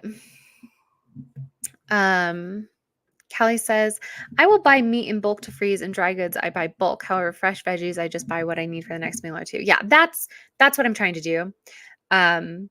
So that's why I'm putting in these orders, because I'm ordering fresh produce, but then I'm also taking the time to restock pantry staples or to slowly add to like my emergency supply, because I'm still in that phase where every time I get groceries, I'm always adding like an extra can of beans, an extra can of corn soup or something like that, so I can just supply my pantry with canned goods that can be used in times of emergency. So that's every time I'm placing these like orders, for the most part, there's some form of pantry staple that is also being added. That is true. It is my stream sprint if I want. That's fair. That's a good point. And I don't know where Devesha is. Wow, my brain just fully went blank. Europeans would definitely not make it in the apocalypse, which I was just thinking about this the other day. It's like so crazy that you don't have enough pantry space. That's crazy. Because I feel like pantries used to be such a quintessential staple of architecture. I was watching The Gilded Age, and I got to the episode. Delicious. I got to the episode where they like the New York Times building is getting outfitted with electric light, and the whole city shows up to like watch it happen because it's so incredible. And I was just like, it's crazy that, and I thought this a lot during Downton Abbey too, which is even closer to our current period, but it's crazy that just like 2 to 3 generations ago, people did live without electricity and without, all of these conveniences that we have today. And yet if they were taken away today, like, it would be an absolute disaster, because we've lost a lot of the skills that allowed us, that were like built over thousands of years of learning how to live without those conveniences. And then just from a few generations of having the convenience, that knowledge and that skill set was lost among the greater populace. And I think that as a concept is so interesting. But then again, those conveniences have allowed for a massive amount of population growth that would not have existed otherwise. So, there is obviously a huge benefit to them. And we are so lucky to be living in an age where they exist. Like, not just canning. Yes, canning and hunting and all that, but like general, also like, this is going to be really weird, but village structure. There's someone who I am neighbors with. She is a archaeologist, and right now she is like, her work is in like Northeast United States farm archaeology and community and like anthropology, and talking about how back a long time ago, every member of a community in those small rural communities would have their purpose that was like outside of their job, right? So like, for example, one of the farmers' wives, typically it was a wife, would be the person who made the beer for everybody in town, right? And there was like village skills. I'm not educated enough to give a thesis on this, but that's kind of what I was thinking of, like community collaboration to survive. I feel like is one of the major skills that has been lost. Is that really dark? Anyway, we're just gonna move on. What do I have to do today besides the video, Wallace? Oh, let me answer this question for you, Grayson. Let me go to my extensive to-do list. That is like, it's mainly for the week. I bought command strips for this calendar, so I'm gonna hang the calendar up. Oh, okay. I technically have on my to-do list that this week I'm trying to infiltrate the group chats of people debuting in 2024, but I've been so scared and so nervous, but I feel like I got to do it. So I might do that today once I get the video up. And I also have a goal today where every single day, which I did not do yesterday, so I'm already behind, slay, I reach out to one library or independent bookstore in the area that I plan on doing book tour type activities to see if they would be interested in like me doing a reading or something like that. So again, all of these things are like so cool in theory, but they are scary tasks. They are scary tasks. And then I also have a lot I have to do for D&D this Sunday. Mainly I have to go and actually make the YouTube channel, and then I have to script. I mean, the YouTube channel exists, but I have to like make it look pretty. And then I have to script the announcement video, and then I have to film the announcement video, and then I have to edit the announcement video. So hopefully that answers your question. A lot is the answer, Grayson. A lot. Steve says, I have about 3 hours of food stored in my apartment. I think I could comfortably,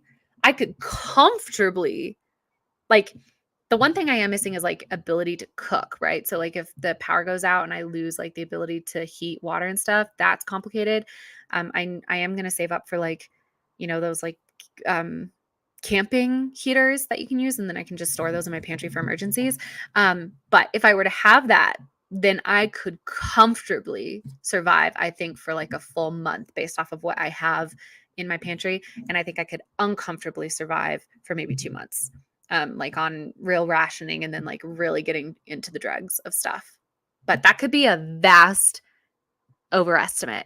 That's what they always say. Like people vastly overestimate how much they have, and that you actually have a lot less than you think you do. So, Wallace, we have our damn washing machines in the kitchen. Okay.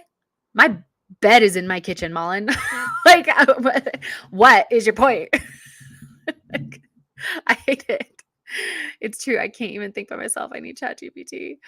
Oh man. Lots of scales, and also have our resources monitored, controlled by outside forces. A lot of people get penalized by their local governments for substance farming. That is so true. Like, and there is a logic to it, right? You don't want people hoarding resources, but like where I live, you're actually not allowed to collect rainwater unless it's for like agricultural purposes. So a lot of people get around that by like planting small orchards on their property, and then they can collect rainwater and claim that it's for the orchard. But yeah, like you're not allowed to collect rainwater, which is like so crazy. Again, I get it. Like the idea is that the rainwater should just go and flow naturally in and replenish the not aquifers. What's it called when it's the water, like the groundwater, the water table underneath the dirt and stuff like that.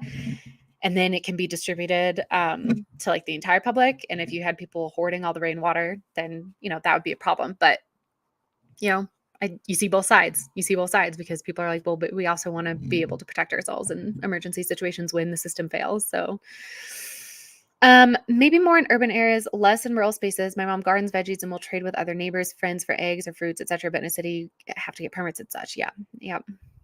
I did not do one single bit of writing today. I got too distracted. Today's not over, unless you're far, far, far away.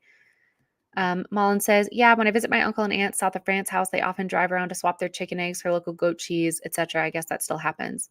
A month? Oh my God, I can't even plan for today.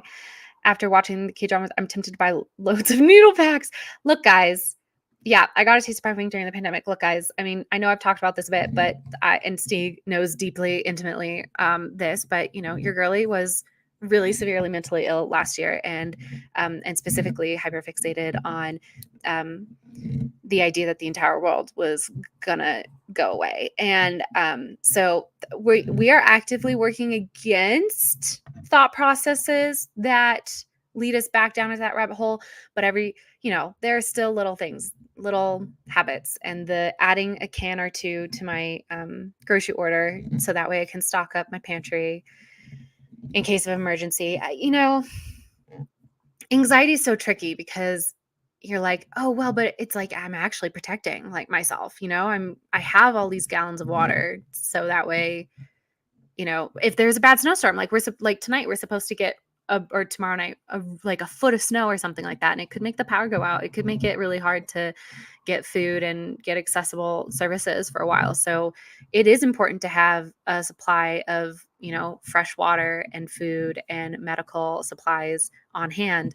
But it's at the point when, it becomes obsessive and it means you stop living your daily life because you're preparing for the worst. That's when it becomes destructive. So, how do you live The Sims off the grid then? How do I live The Sims off the grid then? I'm a little confused by the question. There in The Sims 4, there's a thing that you can like you just say that the house is off the grid. Like, and then nothing will work. No electronic thing will work. And you have to I don't know if this is what you're asking. I don't know. Caveat to no saving rainwater, Nestle Corp. Oh, I don't know that tea. There's lots of sky where people can't collect the rain. That feels such like a poetic thing to say. That's so Mara says, just got an email saying we have until the 25th to renew our lease or it'll go up on the market, even though our lease doesn't end for another 3.5 months. So check your lease agreement. This is actually pretty standard. You have to give them notice. If that's in your lease agreement, that's pretty standard that, like 2.5 months notice. So that way they can it's not like you'll get kicked out if you decide not to renew your lease you're not going to get kicked out on the 25th. Like your lease will extend, as far as I understand, your lease will extend to that 3.5 months, but you can't wait until the last day of your lease to decide if you want to renew or not, because the landlord needs time to find someone else to move in. That has been standard at every apartment complex I have ever lived in, is at least 2 months, usually more like 90 days. Apparently we can but you literally just said all of this. Apparently we can still renew our lease after the 25th as long as no one else has put a deposit on it. But this is so early, it's a little warning. Yeah, did it not say this in your lease agreement? Did your lease agreement not say that you have to give 90 days notice? Well, I'm sorry it's stressful for you. I'm sorry that it snuck up on you. Mar says, no, I know we have to give notice, but this is much earlier than I have ever experienced on a lease. Well, I mean, you could fight it.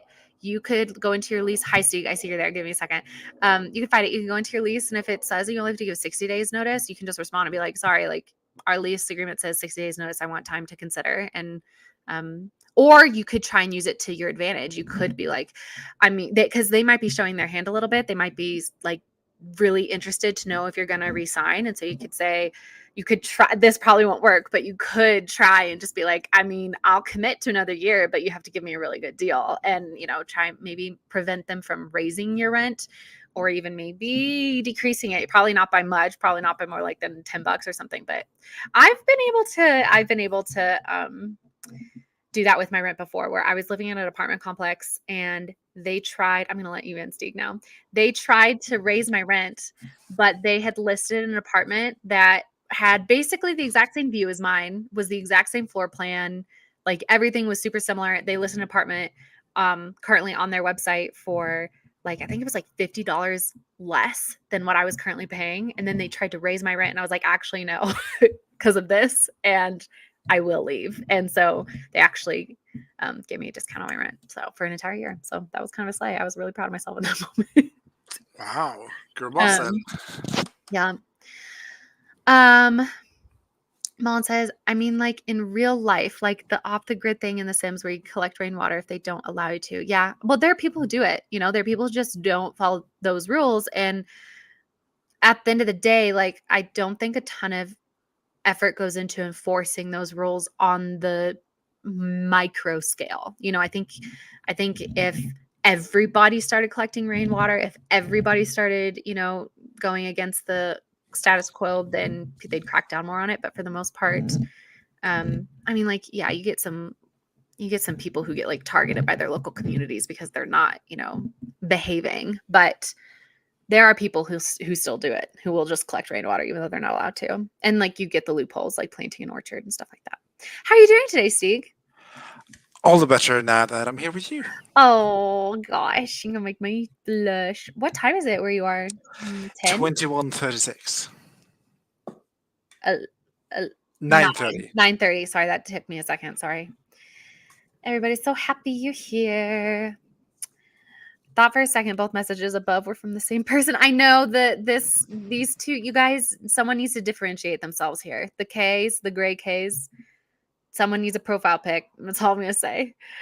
It's the Norwegian Fresh Prince. Wish I was a prince, but alas, I am a fumble. Well, that too. I am a humble farm boy. A humble farm boy, just like Wesley. Oh, my sweet Wesley, what have I done? That's Princess Bride quote, which I don't know. I got it. Okay. And I was I about know to say, does that make you Princess Buttercup? No. I will always eternally be Miracle Max's wife. The old lady? Yeah. Oh, okay. Liar. I know you love that movie, but I understand. Look, I've said my piece. you've said your piece, and here's the thing. I think I said this to you. I was like, you're gonna watch it for the first time as an adult. It's not gonna have the same charm. It's just not. And that doesn't. And it didn't. But here's the thing. It still holds up for kids. If a kid today, like if you showed your nephew or your nieces, if they're like under maybe like 15 years old, if you showed them this movie, it would slay, because every tween or younger I have introduced this movie to has loved it because it's a lovable movie. It is. I think I would have loved it if I watched it as a kid, but alas, I watched it as a 30-year-old something man. I was like, this? Not the vibe. Anyway, yes, Valerie, thank you. The best characters, so true. What is on your to-do list while you have joined me? Writing, I guess. Okay. Writing, you guess? Yeah. Excellent. Yeah, I'm still working on my video, and wow, we're less than an hour away from 8 hours. So this might be the final sprint, you guys. Because Dang. I know I said I was going to go until I uploaded the video, but really the vibe was I was going to go until I uploaded the video or 8 hours, which are Yeah, I was going to do my 7 o'clock streams. I'm like, there's a stream live. They got an audience. It's fine. Wait, do you want me to switch it? Do you want me to end it and just switch it over to you? No. 21:30, absolutely not. Let's keep going. Oh, sorry. No, I don't own the internet. I don't own YouTube. I know, but I feel like we talked about this where I was like, oh, I'll end it and then I'll send it over to you. And then my ADHD brain forgot, just like what happened last night, which was so absurd and ridiculous. It is what it is, what it is. Oh, man. Okay. Well, I'll make it up to you somehow. We're going to roll. You can make it up to me in monetary value. Okay. Anyway, I'm gonna roll. Wow, she's really thinking about it. It is a 26 minute sprint. Let's see if I can crack some words out in 26 minutes. Yeah, I think that's doable actually. Let's go. Oh my god, let's do the Lavender Haze timer.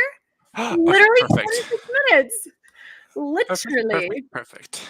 Thank you, Violet. All right. Happy sprinting, everyone.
All right.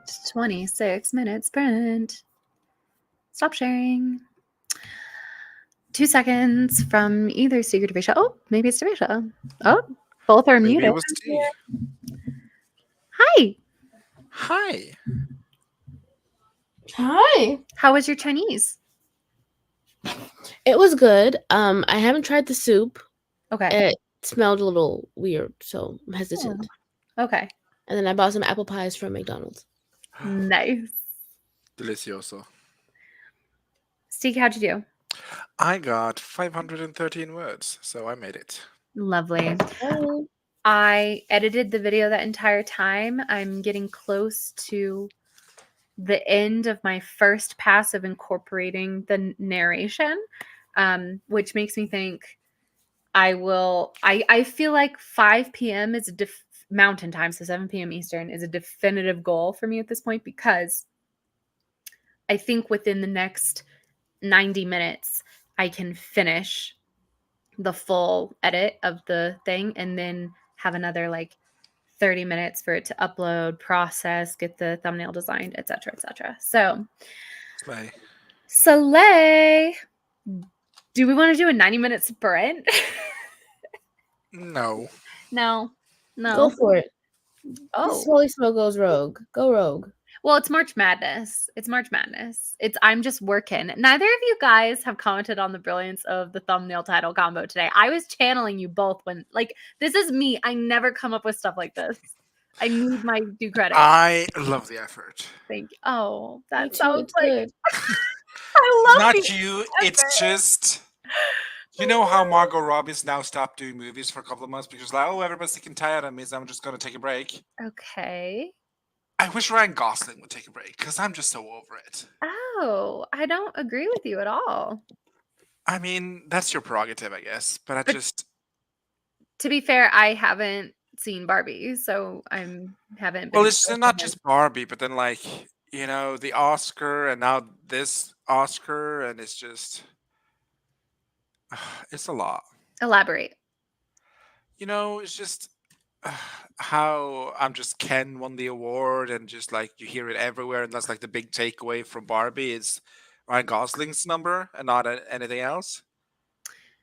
Yeah, but it's Hearing still it everywhere. Where's everywhere? It's still a win. Well, at least in Norway, it's placed in stores and stuff, and it's like all you see on the internet is like, "Oh, I love Ryan Gosling and Barbie, is so good," and it's just I'm over it. I wish he would take a note from Margot Robbins, like, people probably need a break from me. That's so interesting. I think that might just be a Norway thing because I feel like I'm not that overly exposed to that song. But yeah, I've only heard it in the movie theaters. Well, it seems people are pro 90-minute sprint, I have to say. So we're gonna One singular Kelly. Well, but also Madison, thank you. Also Lisa. So 3 people. Thank you. Thank you. But here's the thing, guys. Like, it's not the only thing people like. It won a lot of awards for other stuff, and which also was very warranted. But I'm just, wait, but hold on. I'm confused because, and this is me not paying attention, but I know I just can have the big like celebration at the Oscars, but didn't Billie Eilish win an Oscar on Sunday? What did she win an Oscar for? What was that made for, wasn't it? Yeah, so wasn't that the song that actually won the Oscar and not I'm Just Ken? He won something. Didn't he win? Was it a Golden Globe? No. Maybe, but like that's well, never mind. I'm not gonna. Okay, award season bias incoming. He only won a Golden Globe. Oh my god! Just don't. Excuse me. I'm just over Ryan Gosling. That's my basic thesis statement for today. Okay, well, you're entitled to. And I want more Margot Robbie. Actually, what I want more is. Can I? Never mind. Sorry, that's a private, but that's a backstage comment. Never mind. What I do want more of is Renee Rapp and Rachel Ziegler without media training. I want more of that. Absolutely loving every interview I've ever seen of them. So funny. And also, I want more of whatever Rebecca Ferguson is currently serving. Okay, I've been seriously thinking about making an Instagram reel about this, except for the fact that I I like reject this as a part of my personality, but there is a part of me that's like a little bit hipster because she did go to college in Boulder, Colorado in the 2010s. I not Oh, Rebecca. okay. So like Rebecca Ferguson, I thought she was Swedish. I want to claim Rebecca Ferguson stan OG status because I have loved her. Granted, you might have known about her way longer than I did because she's a Swedish actress, but I have loved her since her very first English speaking role, which was in The White Queen, which was such a good miniseries. I White know, obsessed. right? Everybody's always talking about The White Princess with Jodie Comer. No. The White Queen. No. The White Queen is on a different level. The White Queen is like actual historical drama. The White Princess is like weird, It's like Rain. It's like, I don't know. It's like Rain, but a little bit. Jodie Comer, though, can we give She's like great. commotion? She's great. There's Yeah. no argument that she's great, but the White Queen is different. The White Queen is on the next level. I don't know what happened between the White Queen and the White Princess that the quality shifted I in think a they must negative just have way. had a completely different team. That's the only explanation I Yes. can come up with. But when And then like the Spanish princess. Oh, rough. yeah. Can't Oof. don't even no, we don't even talk about the Spanish princess. The White Queen, Rebecca Ferguson as Elizabeth Woodville is the most beautiful woman on the entire planet. Like Yeah. when she in her coronation costume in the ermine robe. Oh my god. It's so good. I have loved her for so long. And when she got cast in Dune, I was so hyped. And I'm so thrilled that like everybody's really jumping on the Rebecca Ferguson bandwagon. But now I'm like, oh, I wish I'd been hyping her up for years because I like publicly hyping her up for years because I have adored this actress for so long. I love her speech pattern. I love her acting methods. Like I love her accent and just like the guts Yes. she's now having in interviews talking about like yes. value and like calling people out or like I just love Yeah. her. I still In a don't buy her very as Timothy spiritual way. Chalamet's mother though. But What? Oh, I totally do. they're like 5 years apart or something. No. I don't know. Why do they have to cast? She's Benny Gesserit. I mean, I know, and she probably had a baby when she was 7 or whatever. But you know, No, it's more well, and also spice prevents aging. Yeah. So they're all Yeah. older than they look. Other than I don't know Paul. I'm assuming Paul is Paul's age, but Lady Jessica is probably older than she looks because spice prevents aging. Yeah, but I do love Rebecca Ferguson and Me too. the Dune 2 press tour. Yeah. Which then why did I get no love for my thumbnail yesterday and my title yesterday? Also so good. I wasn't here yesterday. I'm so sorry. Well, I said we're Dune 2 sprints, probably more than that, but I had to go for the pun. And boy, did you go for it. And it's a sandworm coming out of the sand, and it's my face on top of the shy. I still like sometimes when the sandworm shows up in a group chat, I'm like, whew, Oh yeah. yes! Oh wait, I totally forgot. For everybody who doesn't know, our group chat, the Troublemaker group chat on Instagram, way back when when the first Dune movie came out, we changed the theme to Dune, and for the most part, it just is like this nice, soft kind of Bluish, sand sandy background. landscape. But then maybe once a week or something, you scroll and the Shai Hulud face is just like there. And it's so alarming. It's so funny. Oh my god. Okay. People are talking. People are chatting. Yep. Okay. I feel like every week there's a new celebrity that's supposedly so famous, but I never heard of them before. I think Rebecca Ferguson is having her moment. She's always been around, but she's having a I don't think moment. she's famous. Like, I think my she's brother wouldn't know who she was, like, for example. Well, but like I think she's becoming, because of people really like starting to stan her. I think her celebrity. But I think that's like an internet thing, though, not necessarily like. But I think that's the beginning of things, right? A Like household thing, I don't know. Right? But I don't think you need to be a household name to be a celebrity. Okay, that's Ooh. a fair assessment. We got to be careful about this conversation because Ava's gonna come in talking about public figures and crap, and I can't handle that right now. Yes, White Queen.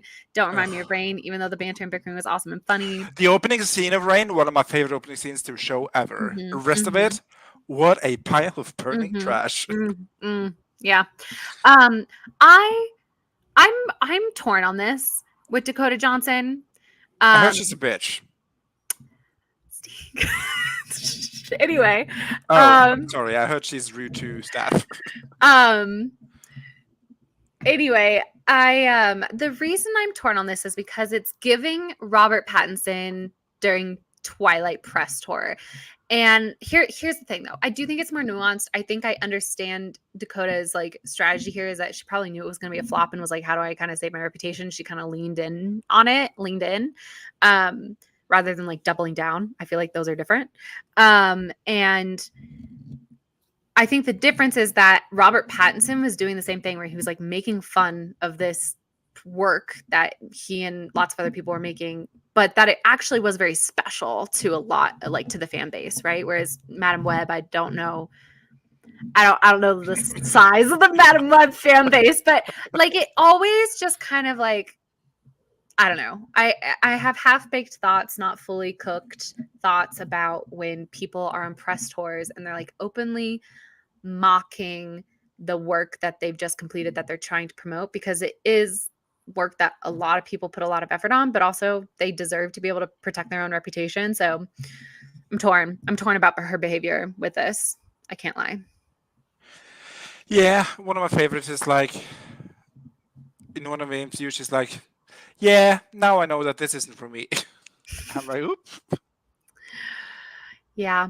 Kira says Rebecca Ferguson made me like Lady Jessica and Dune, and I hate this character with a raging passion. Oh, I love Rebecca Ferguson in general. I don't like her as Jessica in Dune. I love her as Jessica in Dune. Too. I really liked her in as Jessica in the first movie, and in the second one, I really love Dune too. I need to go see it another time to like fully form my thoughts. I like the second movie better than the first movie. I think right now I like Rebecca Ferguson's performance. Oh, never mind. I'm not gonna say that out loud. I was What? None of my thoughts are formed. Unless it's not worth sharing right now.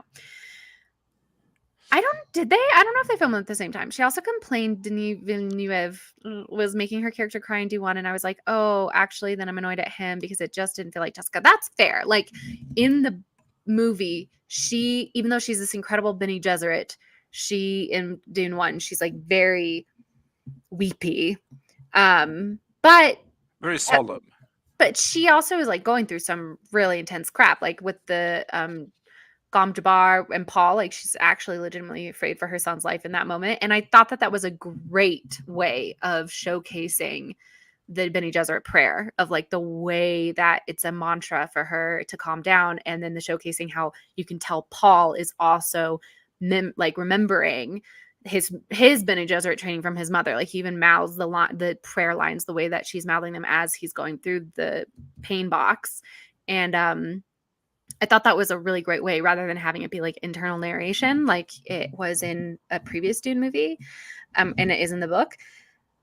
But then it like she cries so much later, understandably, because her house has fallen and her husband is or her lover has died, because they're not technically married, even though she's referred to as his wife earlier. It's very confusing.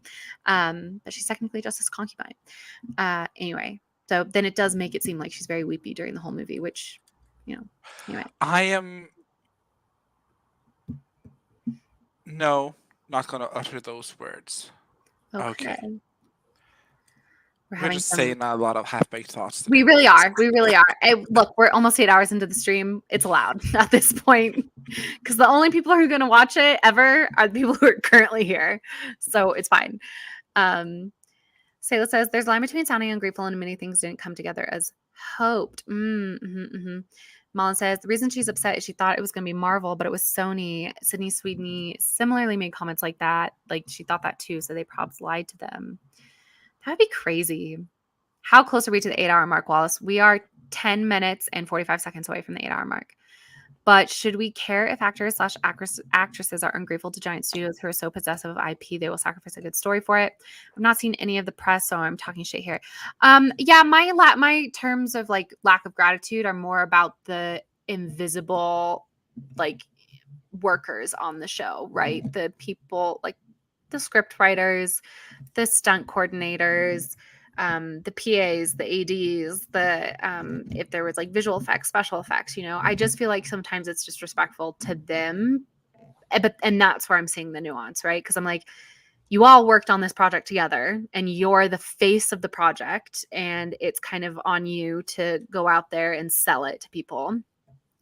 but also you are your own person and you deserve to protect your image and your reputation.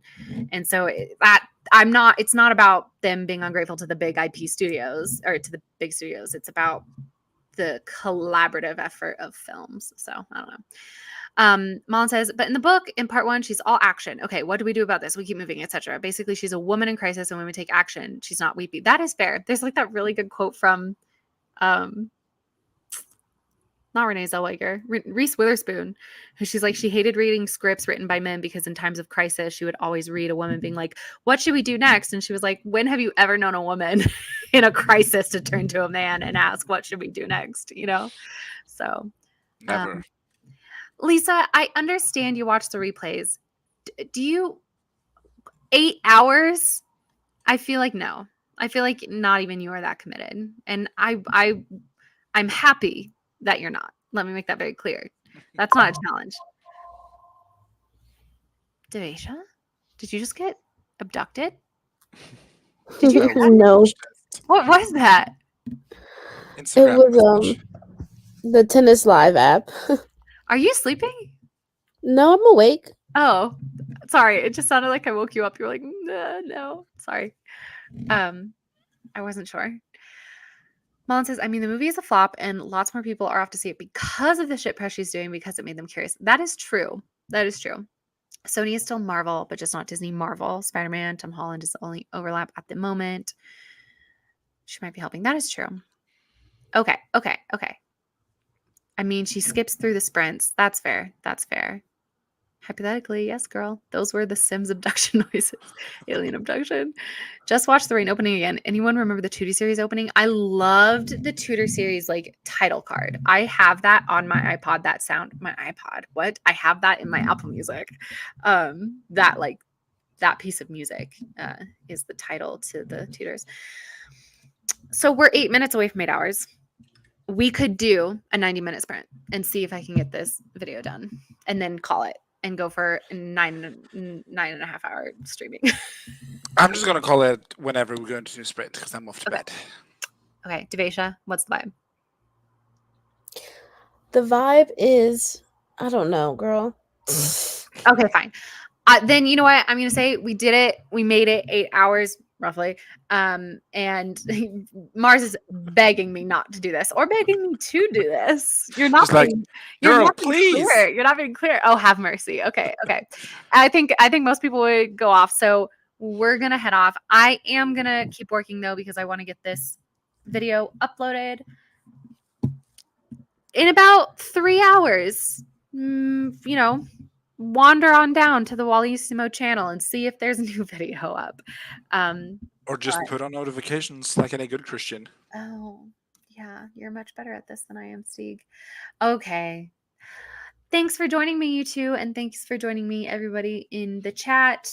That is March Madness Day 3 done. Day 4 is just our typical Wednesday sprint tomorrow and a stream tomorrow. And I will be leaving early because I have a hair appointment, but I'll be there for a big chunk of it. And so I personally, as showrunner, will be returning on Thursday. Whose stream is it tomorrow? Please don't say it's a Spence and Shop Talk. It is No, Spence it's Shop mine. Talk. It is not, Steve. You're lying. It's not. It's Katie's. Oh, I thank think. God. No, it's great. No, it's mine. Okay. I fessed up. Oh, Okay. Sorry. sorry. All right. Bye, everybody. Thank you. Bye.